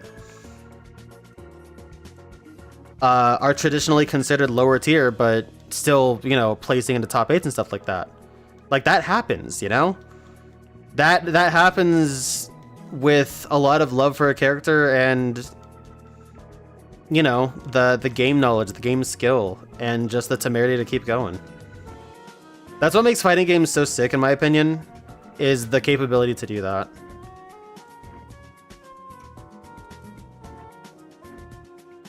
And you can still do that in a game like Pokemon, actually, too. Is you can make a lower tiered Pokemon perform really well by having a good team around it, but that's kind of an entirely different genre and has a different build to it. But upsets can happen. Upsets can and will happen, and getting into the mindset of going into a game and being forced to lock into a certain character or comp is not my favorite thing.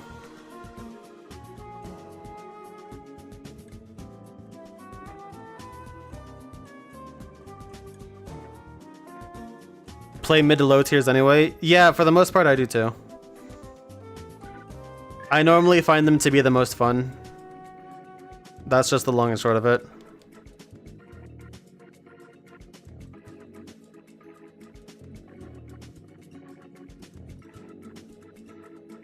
I mean, if I'm gonna put time into something, like, competitively, it needs to be something I enjoy for one reason or another, you know? It needs to be, in the case of a fighter, the characters that I can play need to be fun to play. It doesn't necessarily matter if, you know, I end up sucking or, you know, can't beat my opponent more often than not because they have a better character. It's just, if I'm gonna put time into something, it needs to be because it's fun.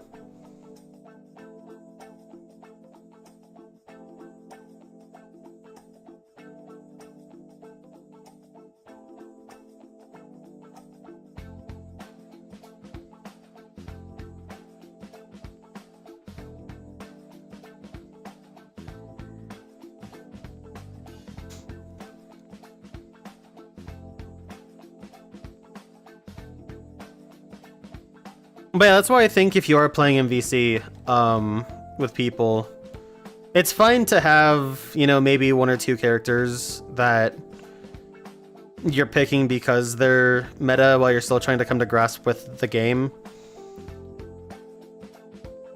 But taking the characters you want and maybe going into practice mode or even doing arcade matches, that can go really far.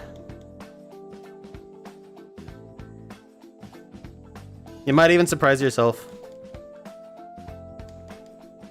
For me personally, when I was playing MVC seriously, I wasn't looking up anything. I was doing all sorts of stuff myself.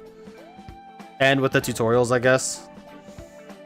But I made a lot of combos myself for most of my characters. The only one I can remember nowadays is Dante. But, you know, I'm proud of the fact that I was able to make true combos with my characters and have fun with them. And of course, you know, characters like Zero and Dante do have good move pools for that, but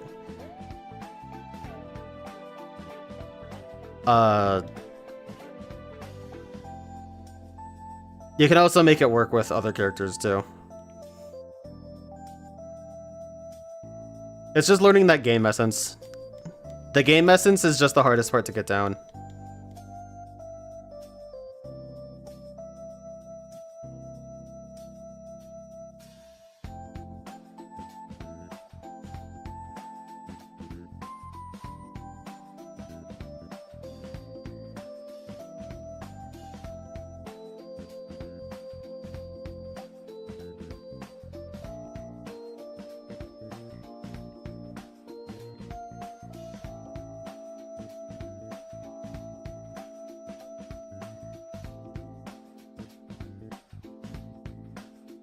Yeah, that's... You put that in a good way, in a different perspective than I was, but... Yeah, that's part of the game essence, is just like understanding all of the mechanics and all that stuff. Understanding how powerful assist can be. Understanding how if you call an assist at the wrong time, you fucked yourself over big time. I mean, it'll happen to everybody where your call ends up getting stuck in a combo and you can't really do anything about it, and you just lost a character that can't defend themselves. But,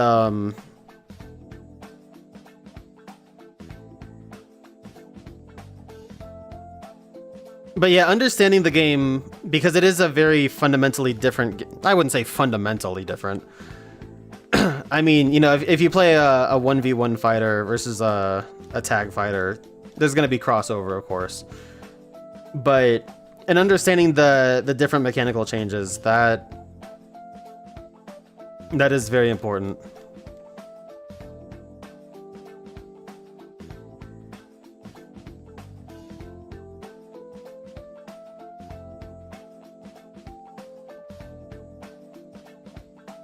There's nothing wrong with liking 1v1 fighters over others. Not at all. There's all sorts of flavors of competitive games out there. There's not a right one, nor is there anything wrong with liking multiples or only liking one of them or not.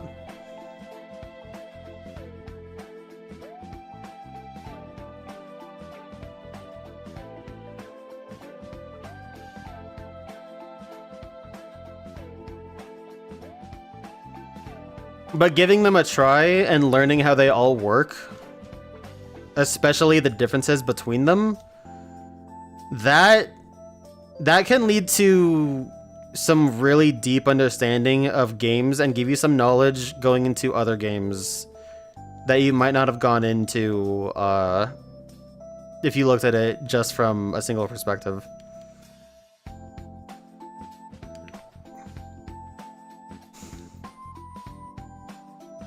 That's why... That's part of the reason why I do like, things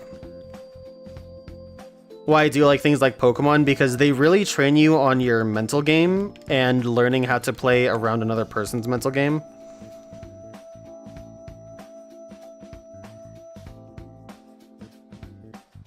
Because if you learn how to do that, you can kind of learn how to start playing against people and learning, when or how they might throw in tomahawks or stuff like that for mix-ups. There's a lot to be learned from cross-pollination of competitive games, genuinely.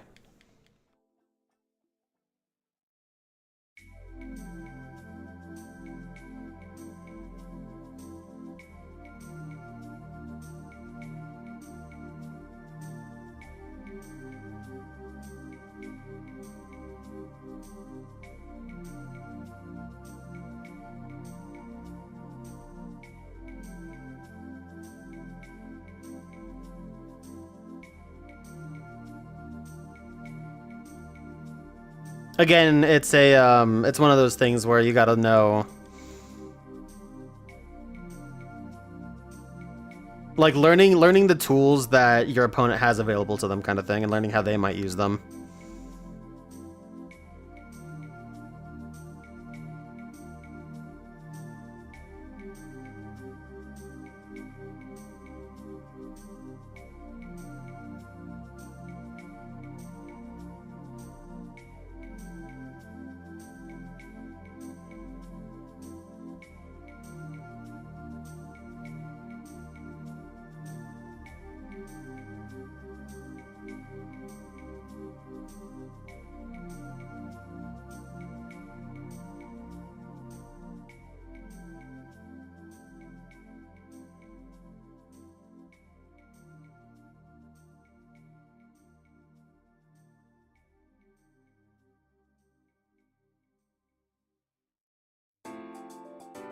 After the set of laps, I'm gonna take a BRB for a second. But, probably going a little bit longer. Not too much longer, but I will try and get myself set up for sleep soon. And, just saying, if you guys are having a hard time sleeping, you need some help, poggerslifestyle.com/linksword10. Give yourself a 10% discount. Some Poggers stuff. Damn, I genuinely seriously use the fucking, the sleep formula. It helps a lot. Which is what I am going to use when I take my BRB.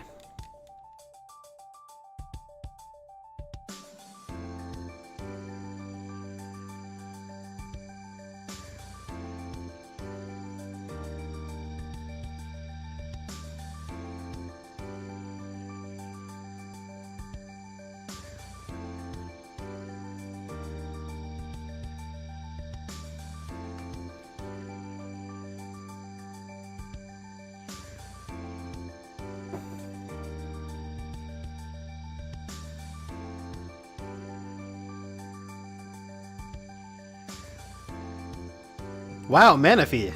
That's rare.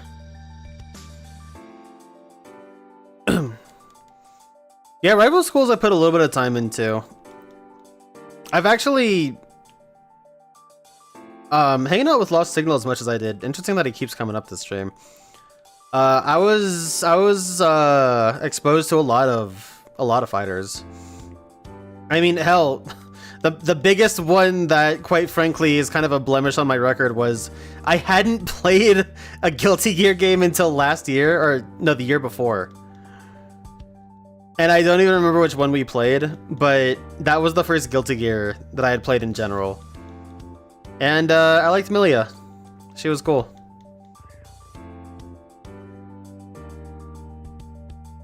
Played a little bit of Rival Schools. Played a little bit of oh,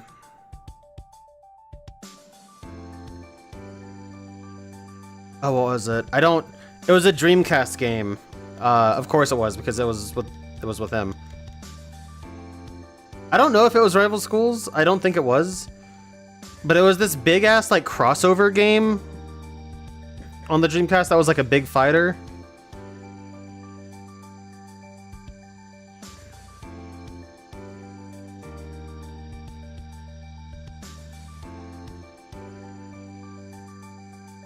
I'll have to ask him about it later.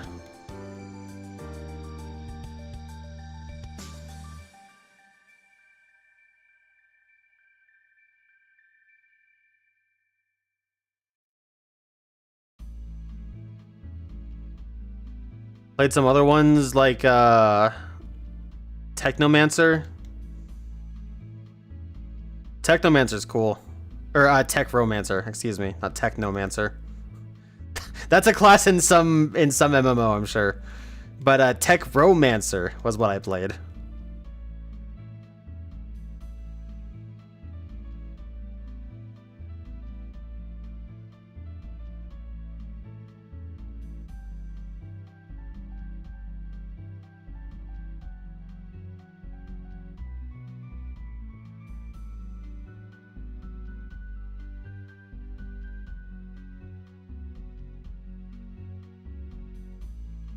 I'll look it up at some point, honestly.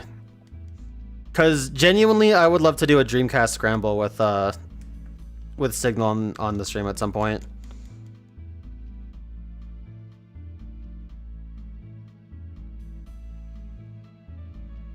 Honestly, with the way the Dreamcast is, and even some other consoles like the GameCube or PS2, that would be like a multi-part scramble. That would be like I commit like half an hour, 40 minutes to one game kind of thing.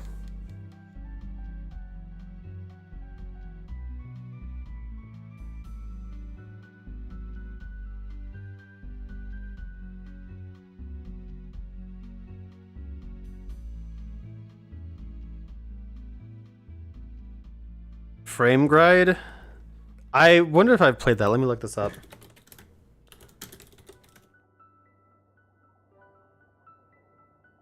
Yes, I have played this.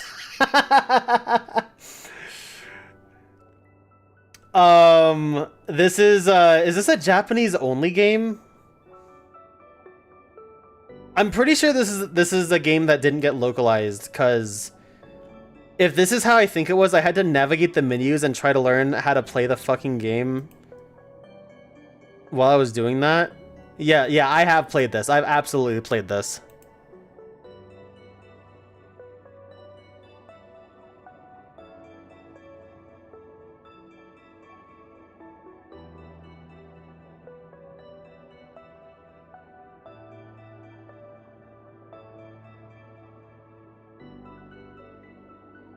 That game was also hard, too. Like, I couldn't get past the second or third stage.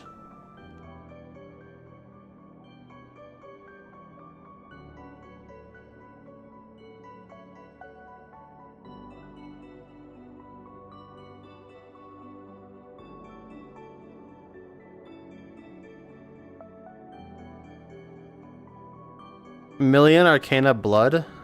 I might know that from name. I don't know.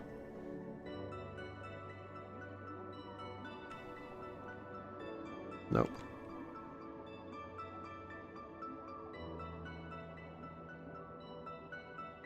Alright, last one, and then I'm going to take a quick, just, I don't know, 2 or 3 minute BRB.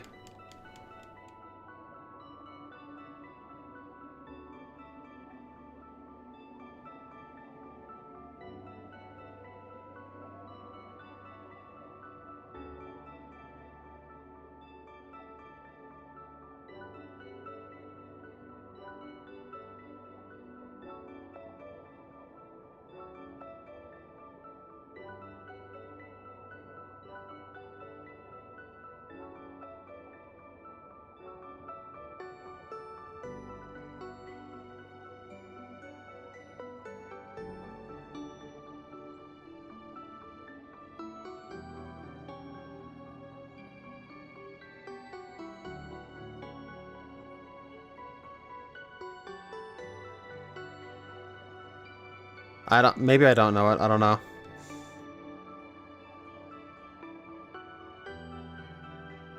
I would like to see if some people would like to try the fighting games that I want to try. Like, I very much would like to try things like The Last Blade 2 and stuff like that. Anyways, I'm going to take a quick BRB. I'll just be a couple minutes here while I go ahead and get myself a good sleepy time drink. You guys sit tight. On the Twitch side of things, I'm going to go ahead and run an ad, I guess, because I've got a chance to. And yeah, I'll be right back.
Alrighty, and we are back. Probably gonna stop in 30 to 45 minutes. We'll see. Unfortunately, not a ton of time to rumble today, but it's like I was saying earlier. You know, sometimes getting your living situation down is, or back in control, I guess, is kind of more important than doing a lot of stuff.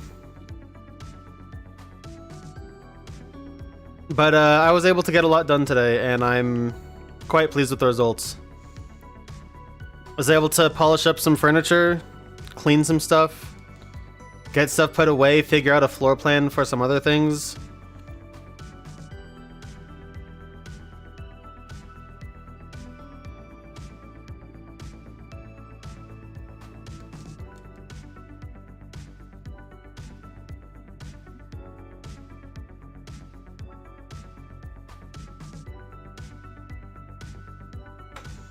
What is this from? I love this.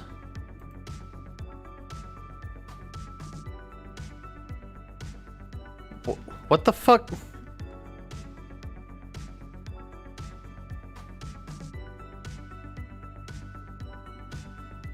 This is from A Hat in Time. Okay. Scootin' through the clock towers beneath the sea. Which, by the way, A Hat in Time will probably be happening soon. Because I promised a friend that I would stream that game because he helped me get the DLC for Sword and Shield, so that game will probably be coming up at some point soon.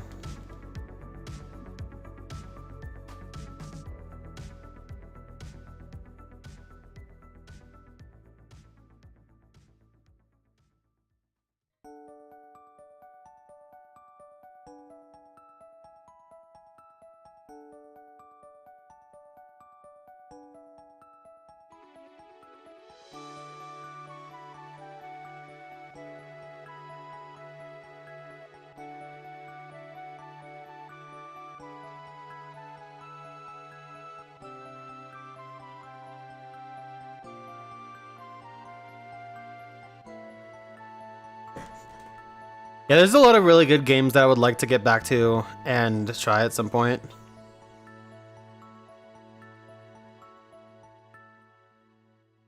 One of the reasons I would like to get a new gig is to get something that's pretty consistent. Because I would love to be able to make some time to stream more often and just play some games that I've been wanting to for years. Hat in Time is on the list. Cuphead is on the list. There's Dropsy the Clown, a game that Yuri gifted me a long while ago.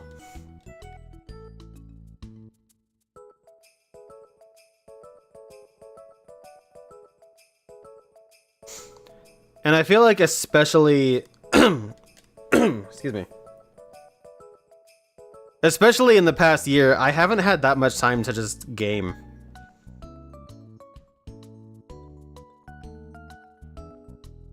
It's really sucked, honestly.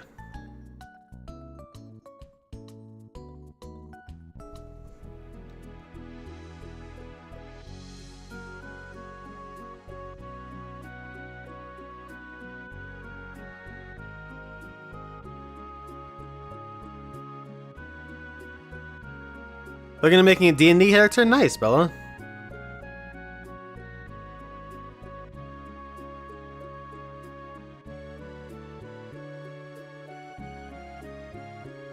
That reminds me, I've got to go see if Toast has streamed recently.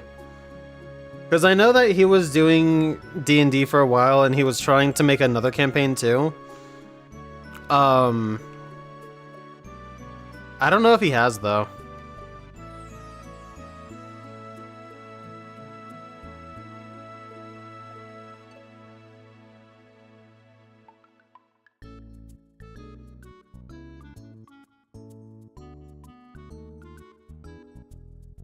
I don't think this is shiny.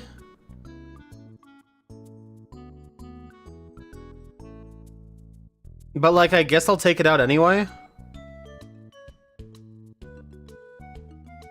Anyone have like a fighting move? I'll take Rayquaza. That works.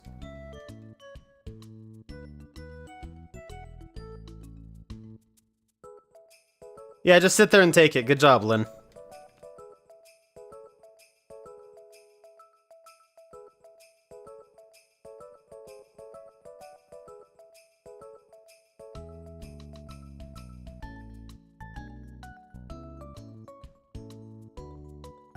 It is not shiny.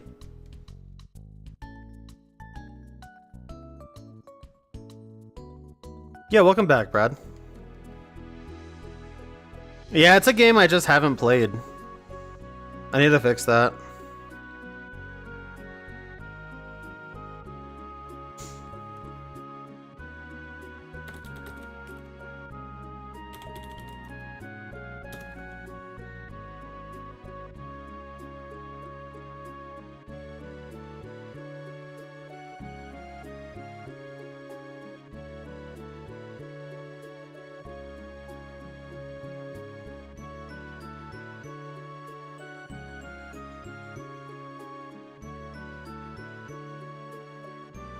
Okay, so Toast was live a couple days ago, actually.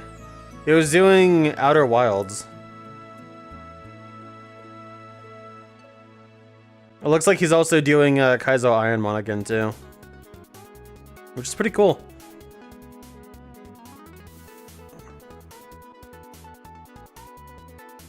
Yeah, I wish we didn't miss each other so much, damn.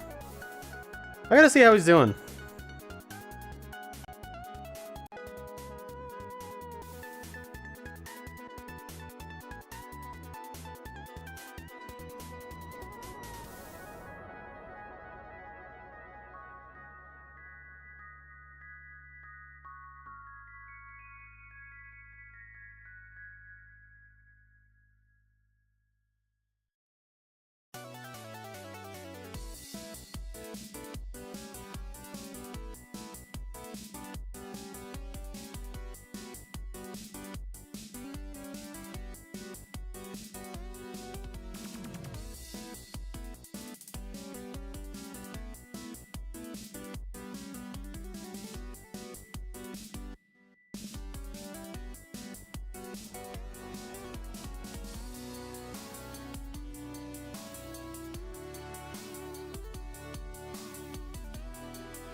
But yeah, going into summer, I'm really looking to do a lot more shorter playthroughs or experiences. The big thing I want to do is just, like, play more games. That's all I really want to do. So, whether it be through a scramble or whether it be, you know, through just playing some of these shorter games and seeing them to completion, stuff like that, that's what I want to do. Not to say that I don't like, you know, the grandiose adventures of Tears of the Kingdom or Xenoblade or something. But, you know, there's a lot of really cool games to play out there. And especially for me, any game that gets me away from Pokemon, I'll be happy with.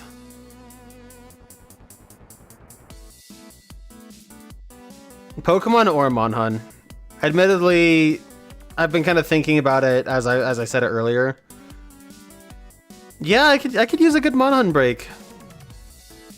For as fun as Wilds is, and I'll probably still try and do Arc Tempered Raidou or something.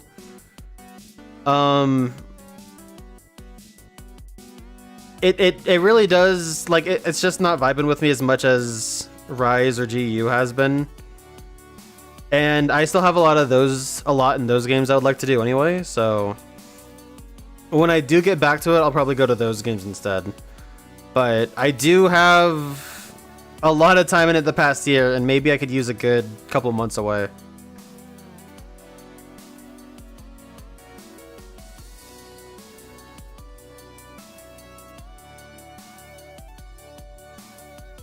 And should have played Dark Souls 1 again over the summer. Nice.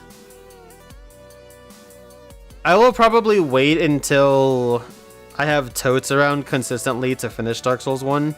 I don't know if I'm going to stream it. Because originally that game did start as a stream. I don't know if I did much outside of grinding off stream. And even then I didn't really soul grind that much. But yeah, I think that would be fun to have Totes around for to finish up. And knowing how he is, I gave him the idea for when we eventually do end up becoming roommates. Totes and I are gonna be doing game trades, and I don't know if he'll be streaming on his own channel or if he just wants to use mine. But I told him that we should end up streaming these games we trade, and we'd pick one game like every couple of months or whatever, and the other person just has to finish it, you know, like whatever it is. Because Totes and I don't have a ton of overlap in our games actually, which is fascinating. There it is. Totes is pretty heavy into things like horror genre, Resident Evil, Dark Souls are his two big ones, but he also plays a lot of other like horror games. And on my side, you know, he likes RPGs, but he doesn't play a ton of them, you know, comparatively. So I have a bunch of RPGs and platformers to give him, and he has a bunch of like horror games and like survival-based games, I guess you could call them, that he can offer me. So I never really mentioned it here, but it was something that I thought about for a while, and I talked to him about it, and he's psyched on the idea. So next year when we end up probably moving in together, that'll be sick.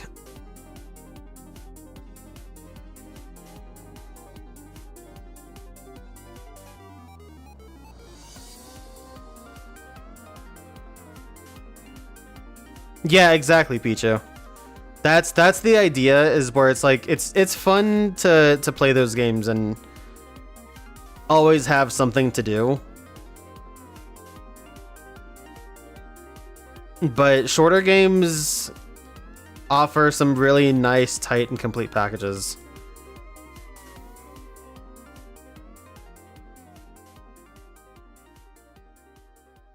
And I also just haven't really beaten a game in a while. Like, a lot of games these days, and especially the ones I've been playing, are like...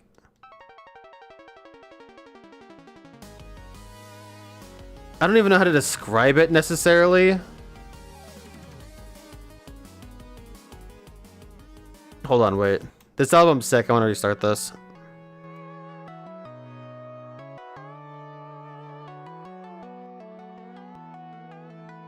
But like the goals of the games, or even the goals that I've outlined for myself, it's not just finish the game, you know? In the case of Monhun, it's always... In GU, there's always another thing to hunt. In Rise, I need to finish making my anomaly weapons.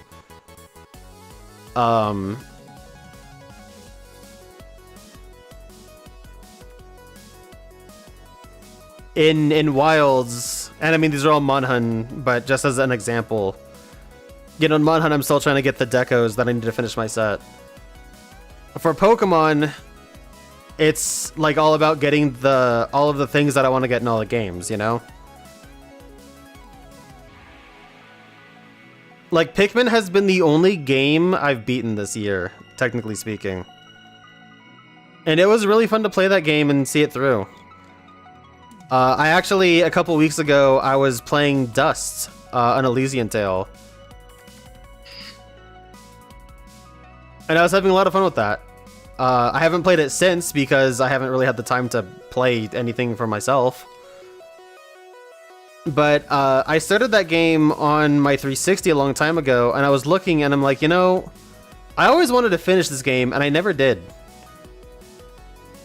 Like, I don't even know if I really got like halfway or anything in my playthrough, but I've been playing that solo, and it's been really nice, you know, to just play a game and try and just finish it.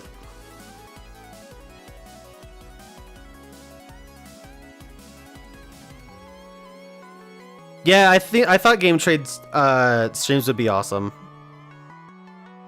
That was why I asked him, because I thought it would be super sick for us to get more exposure to some really cool games.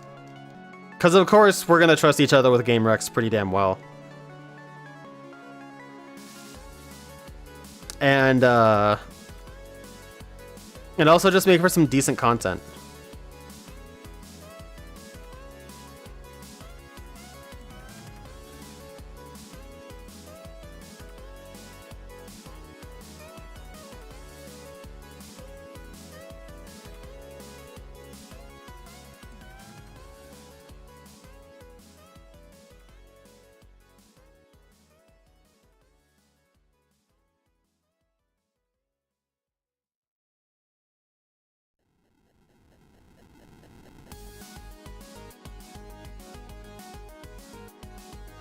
I'd like to play Subnautica 2, honestly. I haven't played that game before, and I've only seen gameplay of when it like actually came out. So I don't even know how these later patches or anything are. But yeah, I'm right there with you. Underwater is just really cool.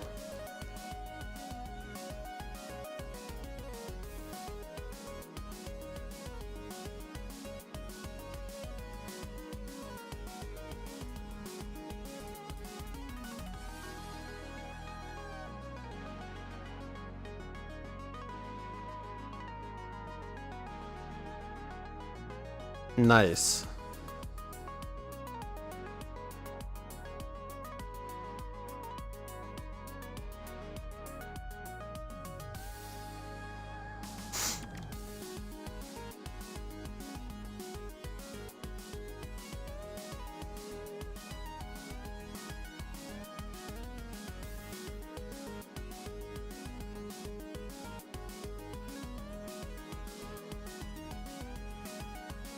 Speaking of fighters too, I still haven't gotten back to Sparking Zero, and that bums the shit out of me. I would very much like to get back to Sparking Zero at some point.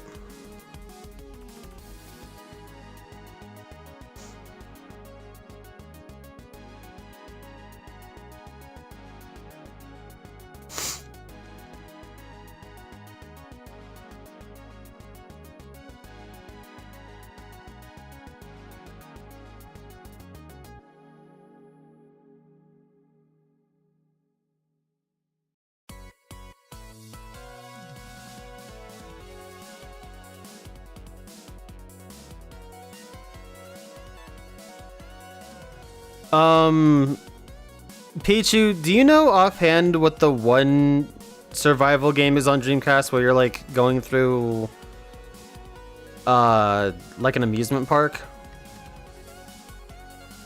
I played a little bit of that one. That was really fun, actually. Really weird and kind of kooky, but really cool, actually. Spiffy, what is up, dude? How you doing, big dog? You participating in Rumble Weekend, my man? Illbleed? Yeah, that's it, alright. Illbleed is sick.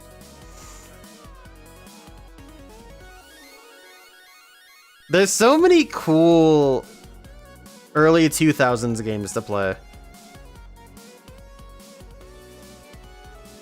Like when gaming was just completely unbridled and everyone was just like, yeah, let's just do whatever the fuck we can with these consoles now.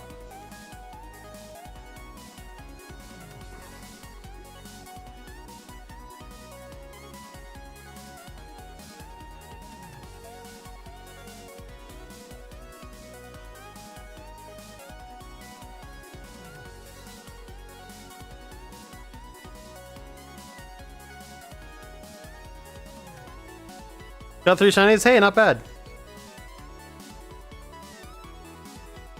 I was hopeful to end up getting 4. I'm just hopeful that I get one more before I end the stream, which will be relatively soon, unfortunately.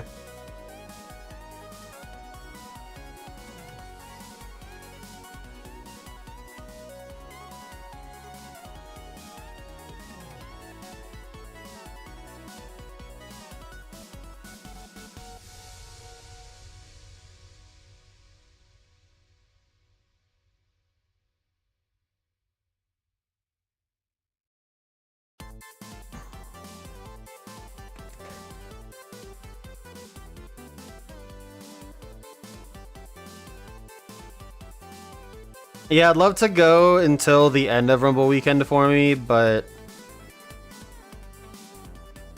I do want to make some posts and show off some of the things I got from NostalgiaCon. And I also want to peruse and see what other people have gotten from Rumble Weekend. So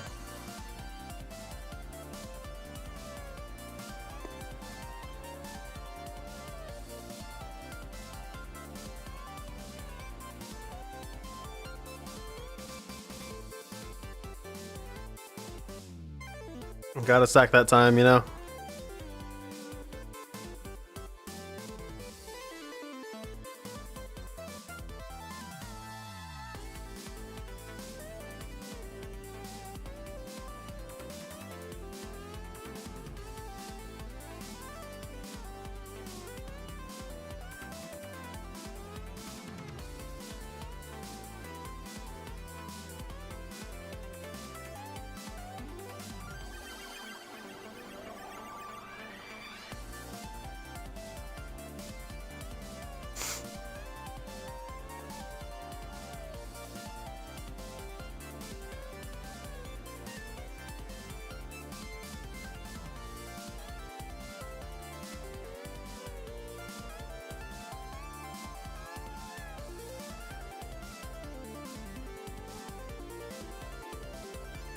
I played a little bit of Illbleed, only like an hour or two.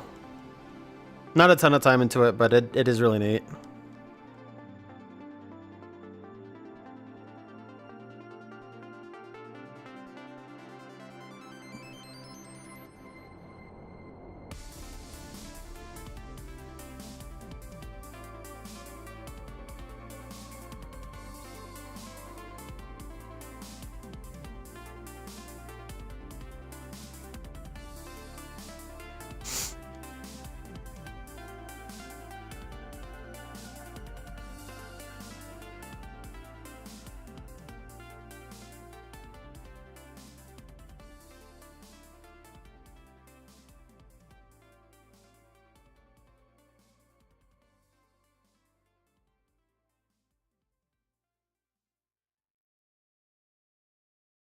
Dude, this Pogger's sleep shit kicks in so fast. Oh my god.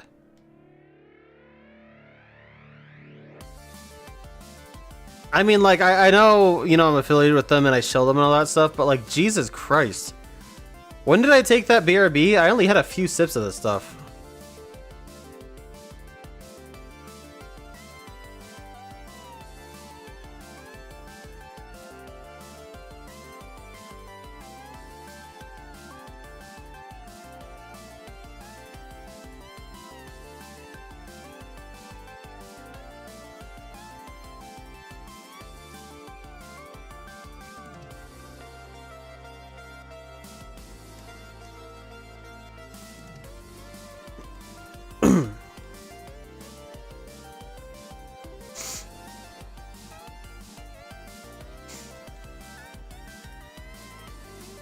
Something else I've been doing in my free time, kind of casually, for the past year actually, has been watching some anime here and there, separate from Toonami Nights. I got the idea of Toonami Night, well, not the idea of it, but I got more interested in doing it from the fact that I was watching some anime on my own time. Even if it was kind of slow going, I had kind of like a routine of watching it before or after work. But since I've gotten the car, I actually haven't done that routine, so. But yeah, I've been watching, I've been close to finishing actually the original Duel Monsters Yu-Gi-Oh! I'm in the final season and I am looking to finish it up probably later this week. That's what I'd like to do.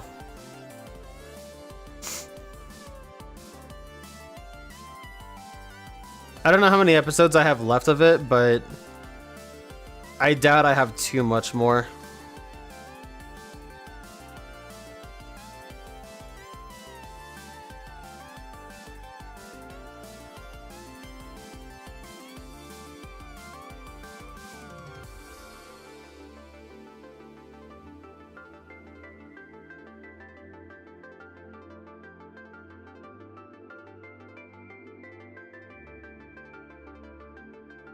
Nope.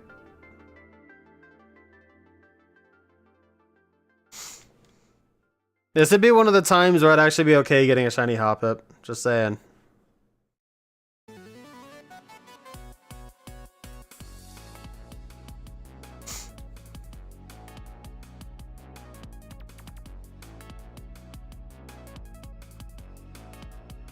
No, I'm bugging. Okay.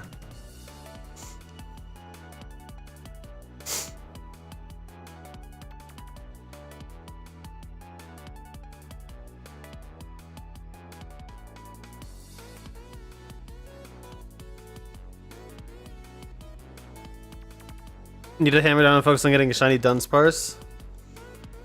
I say for the next Rumble weekend, just go crazy for it.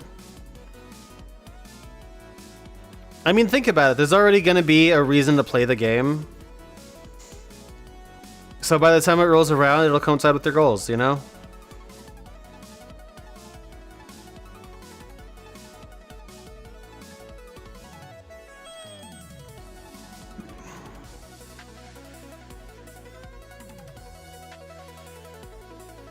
Dude, I am sitting here yawning like mad already. I can't believe it.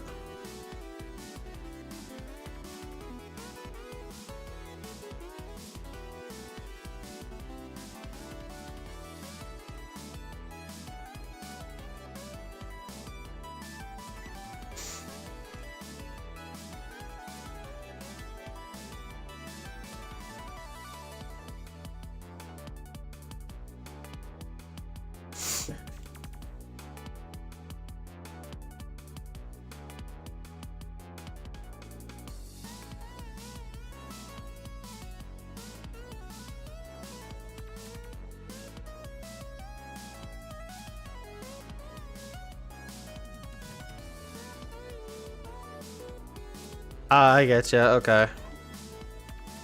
Damn, those are some pretty hardcore targets to go for, dude.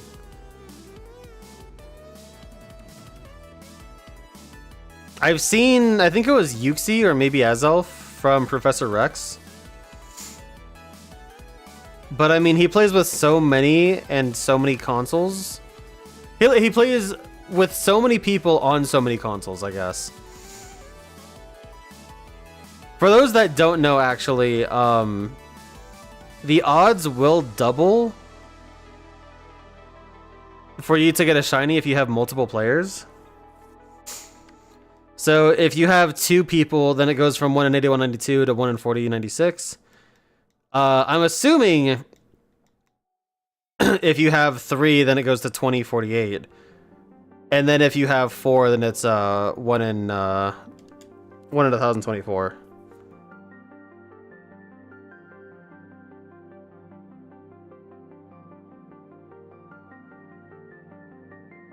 I'm pretty sure they bought him out at 1 in 124 or 1024. One of your friends got Azza? Oh my god, are you serious? Dude.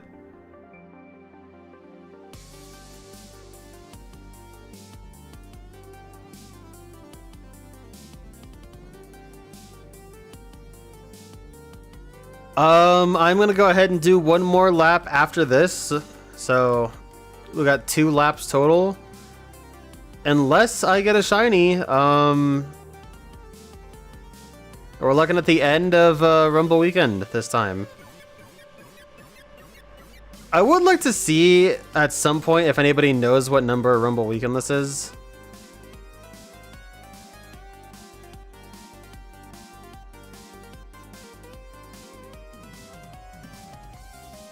Like, it's gotta be somewhere in the 30s.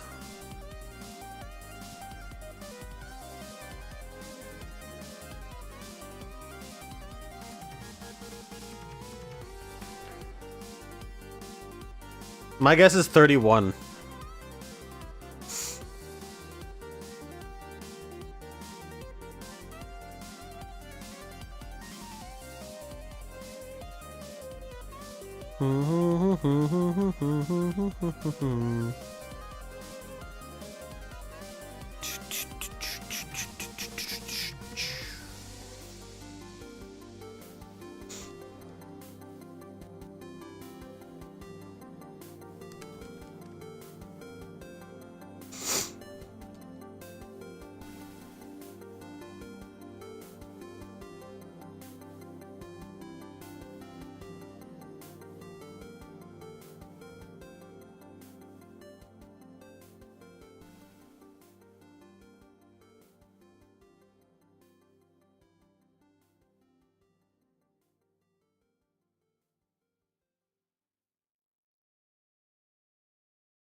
I would really like to get back to the Battle Network games at some point.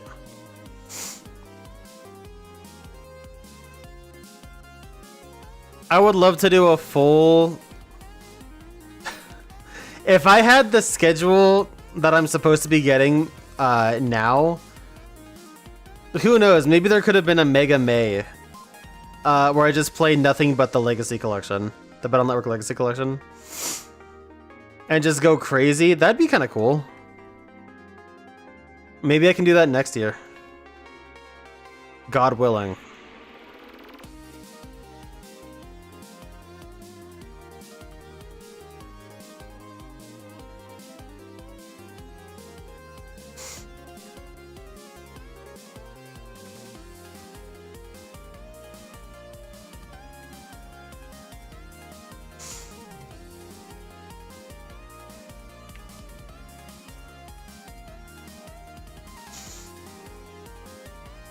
All right, so we have 9 courses left. 1 through all of them, and then 2 total from this side.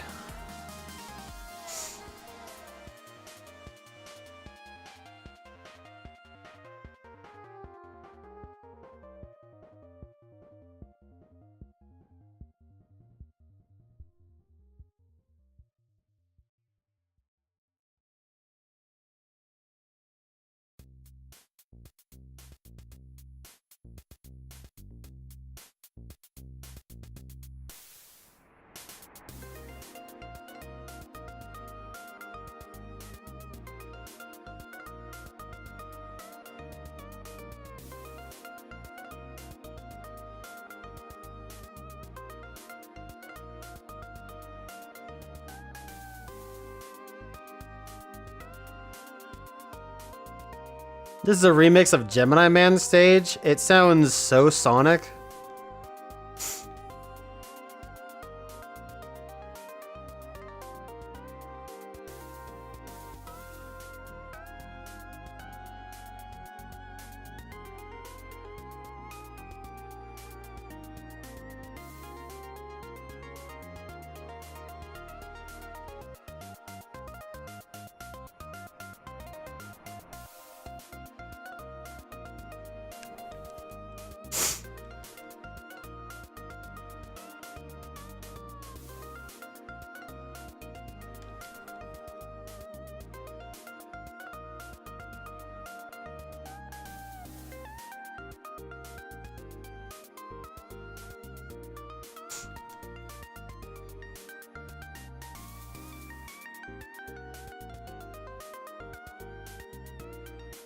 For anyone curious, I mentioned yesterday how I did get that shiny Galarian Moltres.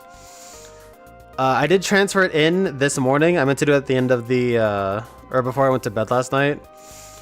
But I did transfer it up this morning, and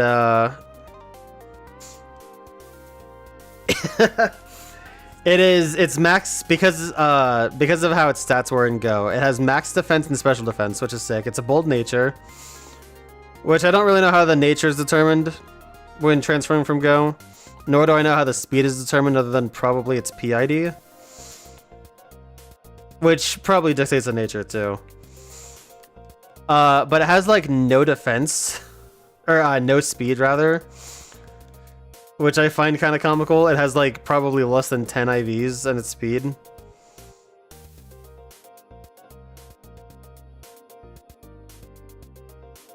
But yeah, max defense, special defense, high attack, and good HP. But the fact that its speed is so bad is just comical. I love that.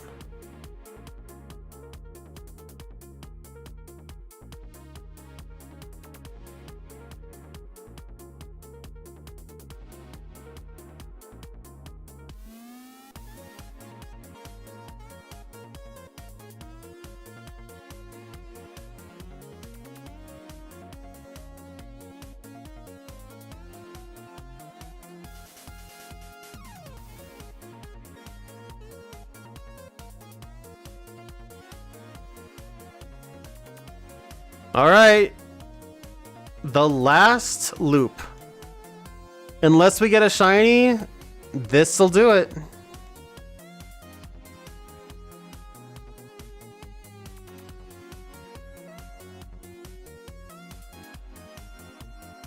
And if we do get a shiny, then of course we do the victory lap.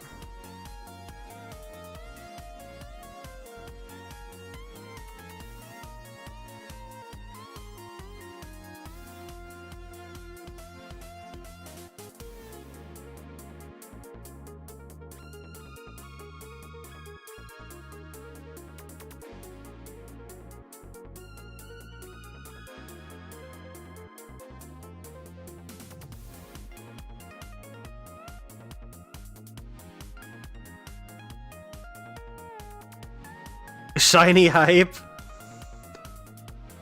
I mean, the odds are still 1 in 80, 192. Don't get too,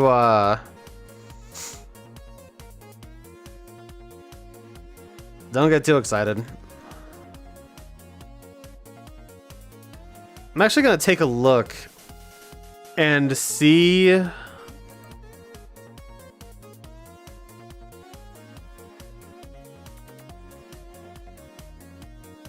Oh man. Matt is Matt's streaming right now doing overtime.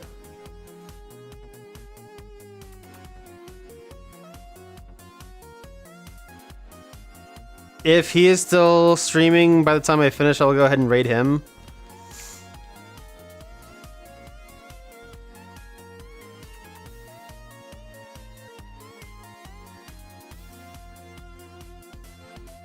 But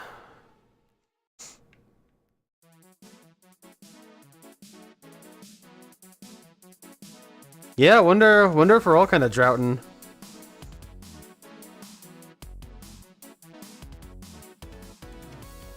I mean, for me, it's been okay. So we are at 2 hours 40 minutes. So by the time we finish this, we'll be at a little over 2 hours. Call it 2.5 because I have taken a couple breaks. And then coupled with the last stream, that'll mean that we haven't gotten one in like 4 hours. So that is how it is sometimes, you know. That is honestly why I couldn't do full odds hunting. Full odds hunting is tough. Requires some real temerity, you know. Yeah, you'll have to go on Twitch. Unless... Let me see if Matt's streaming on his YouTube channel. I doubt it, but...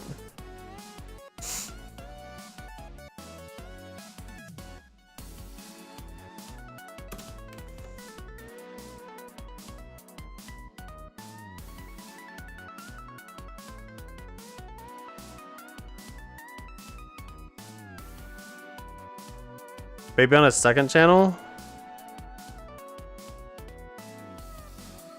Crap, I can't remember. Is that Absol 2? Yeah. Yeah, so he is only live on Twitch.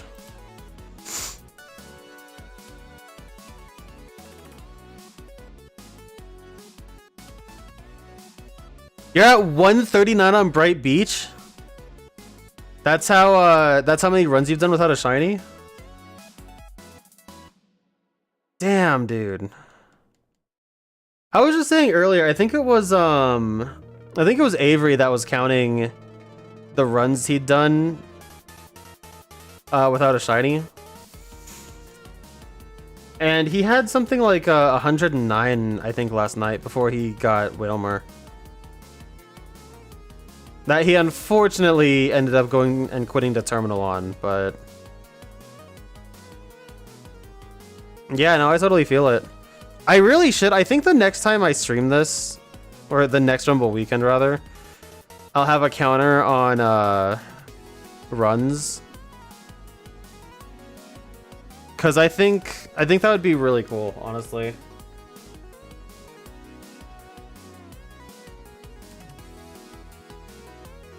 I mean, hell, right now I'm questioning how many I've done without getting a shiny, so... Dude, I feel that.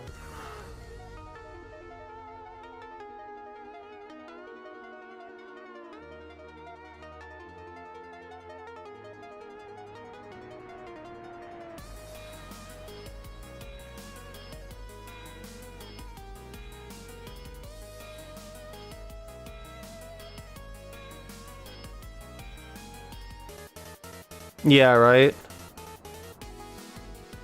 Not a huge loss either, because he said that he had 8 others already, so it's like, well, all right then.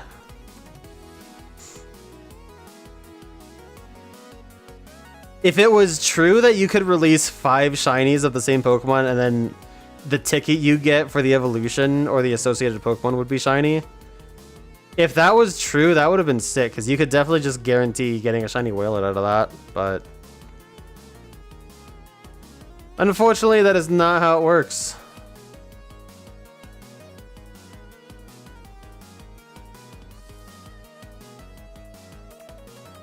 Door stuck! Door stuck!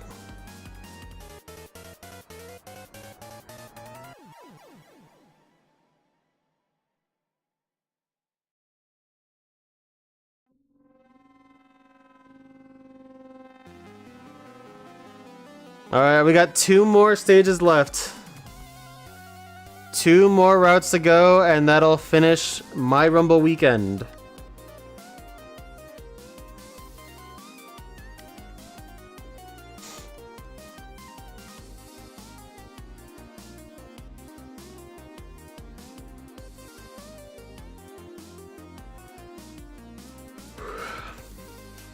Dude, seriously, this Pogger's sleep drink mix does not mess around. Oh my god, dude. Like, I am already ready to hop into bed. As a matter of fact, my phone is at 70%. I should have been charging it the whole time, but I'll get a few minutes of charge here while I still can.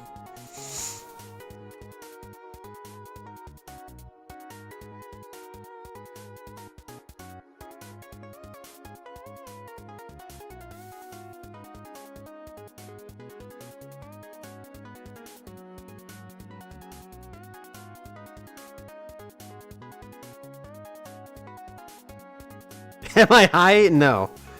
I took the sleep stuff from Poggers. I don't know what the hell they call it other than just like the sleep. The sleep formula. I don't know what the packaging says. I don't really look too closely at it, but it works super fast and just really hits you, honestly. And this is a watered down half version of it, so you take a full time of this shit and you will crash hard.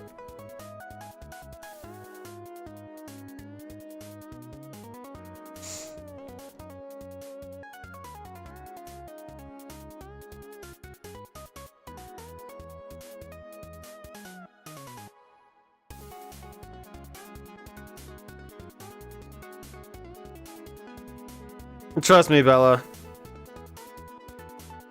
I can't afford to be high. Literally. I don't make enough money for that. Even if I did, I wouldn't anyway. I'd buy more games. Actually, probably what I would do is I would work less so I could play more games.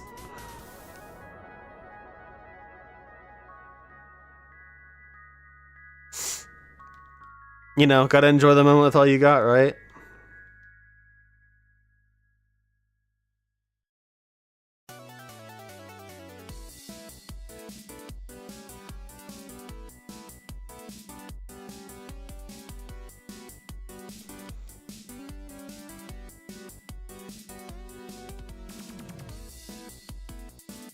Alright, well, while I do my outro spiel, we'll do one more run in Silent Forest.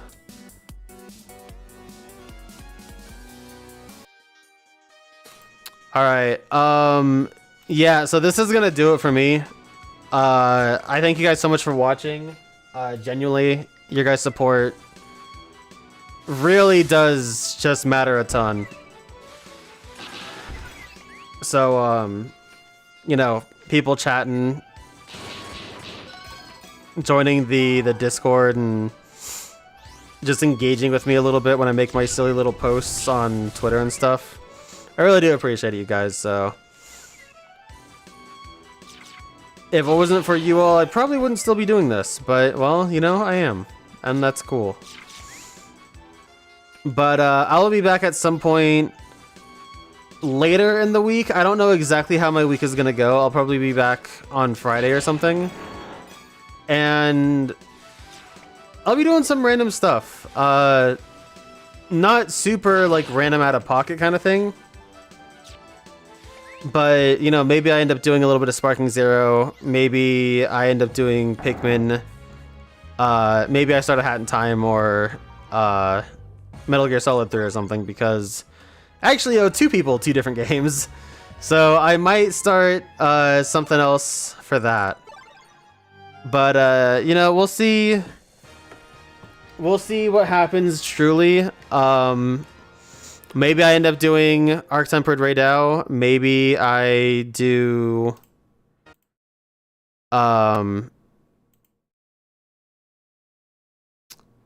You know what? I don't know what I'm going to do. I'm certainly not going to promise anything because, quite frankly, there's a lot to do and there's a... You know, not a ton of time for it. But I'm going to go ahead and refresh the directory here. Yeah, meta's still going. I don't know how much longer they're going to go for, but them and May.mkv, I don't know who that is. They're playing Pokémon Rumble too, so I'll go ahead and host Matt as thanks for the host yesterday that he gave me. I appreciate that a ton. Yeah, no, likewise, Francis. It's always good to be playing with people too. Always very enjoyable to play Rumble Weekend and have people hunt along. But you guys take care. Enjoy the rest of your weekend, I guess, the couple hours you might have. Take care of yourselves. I hope you all have a good start to your week, and I will catch you guys on the next one.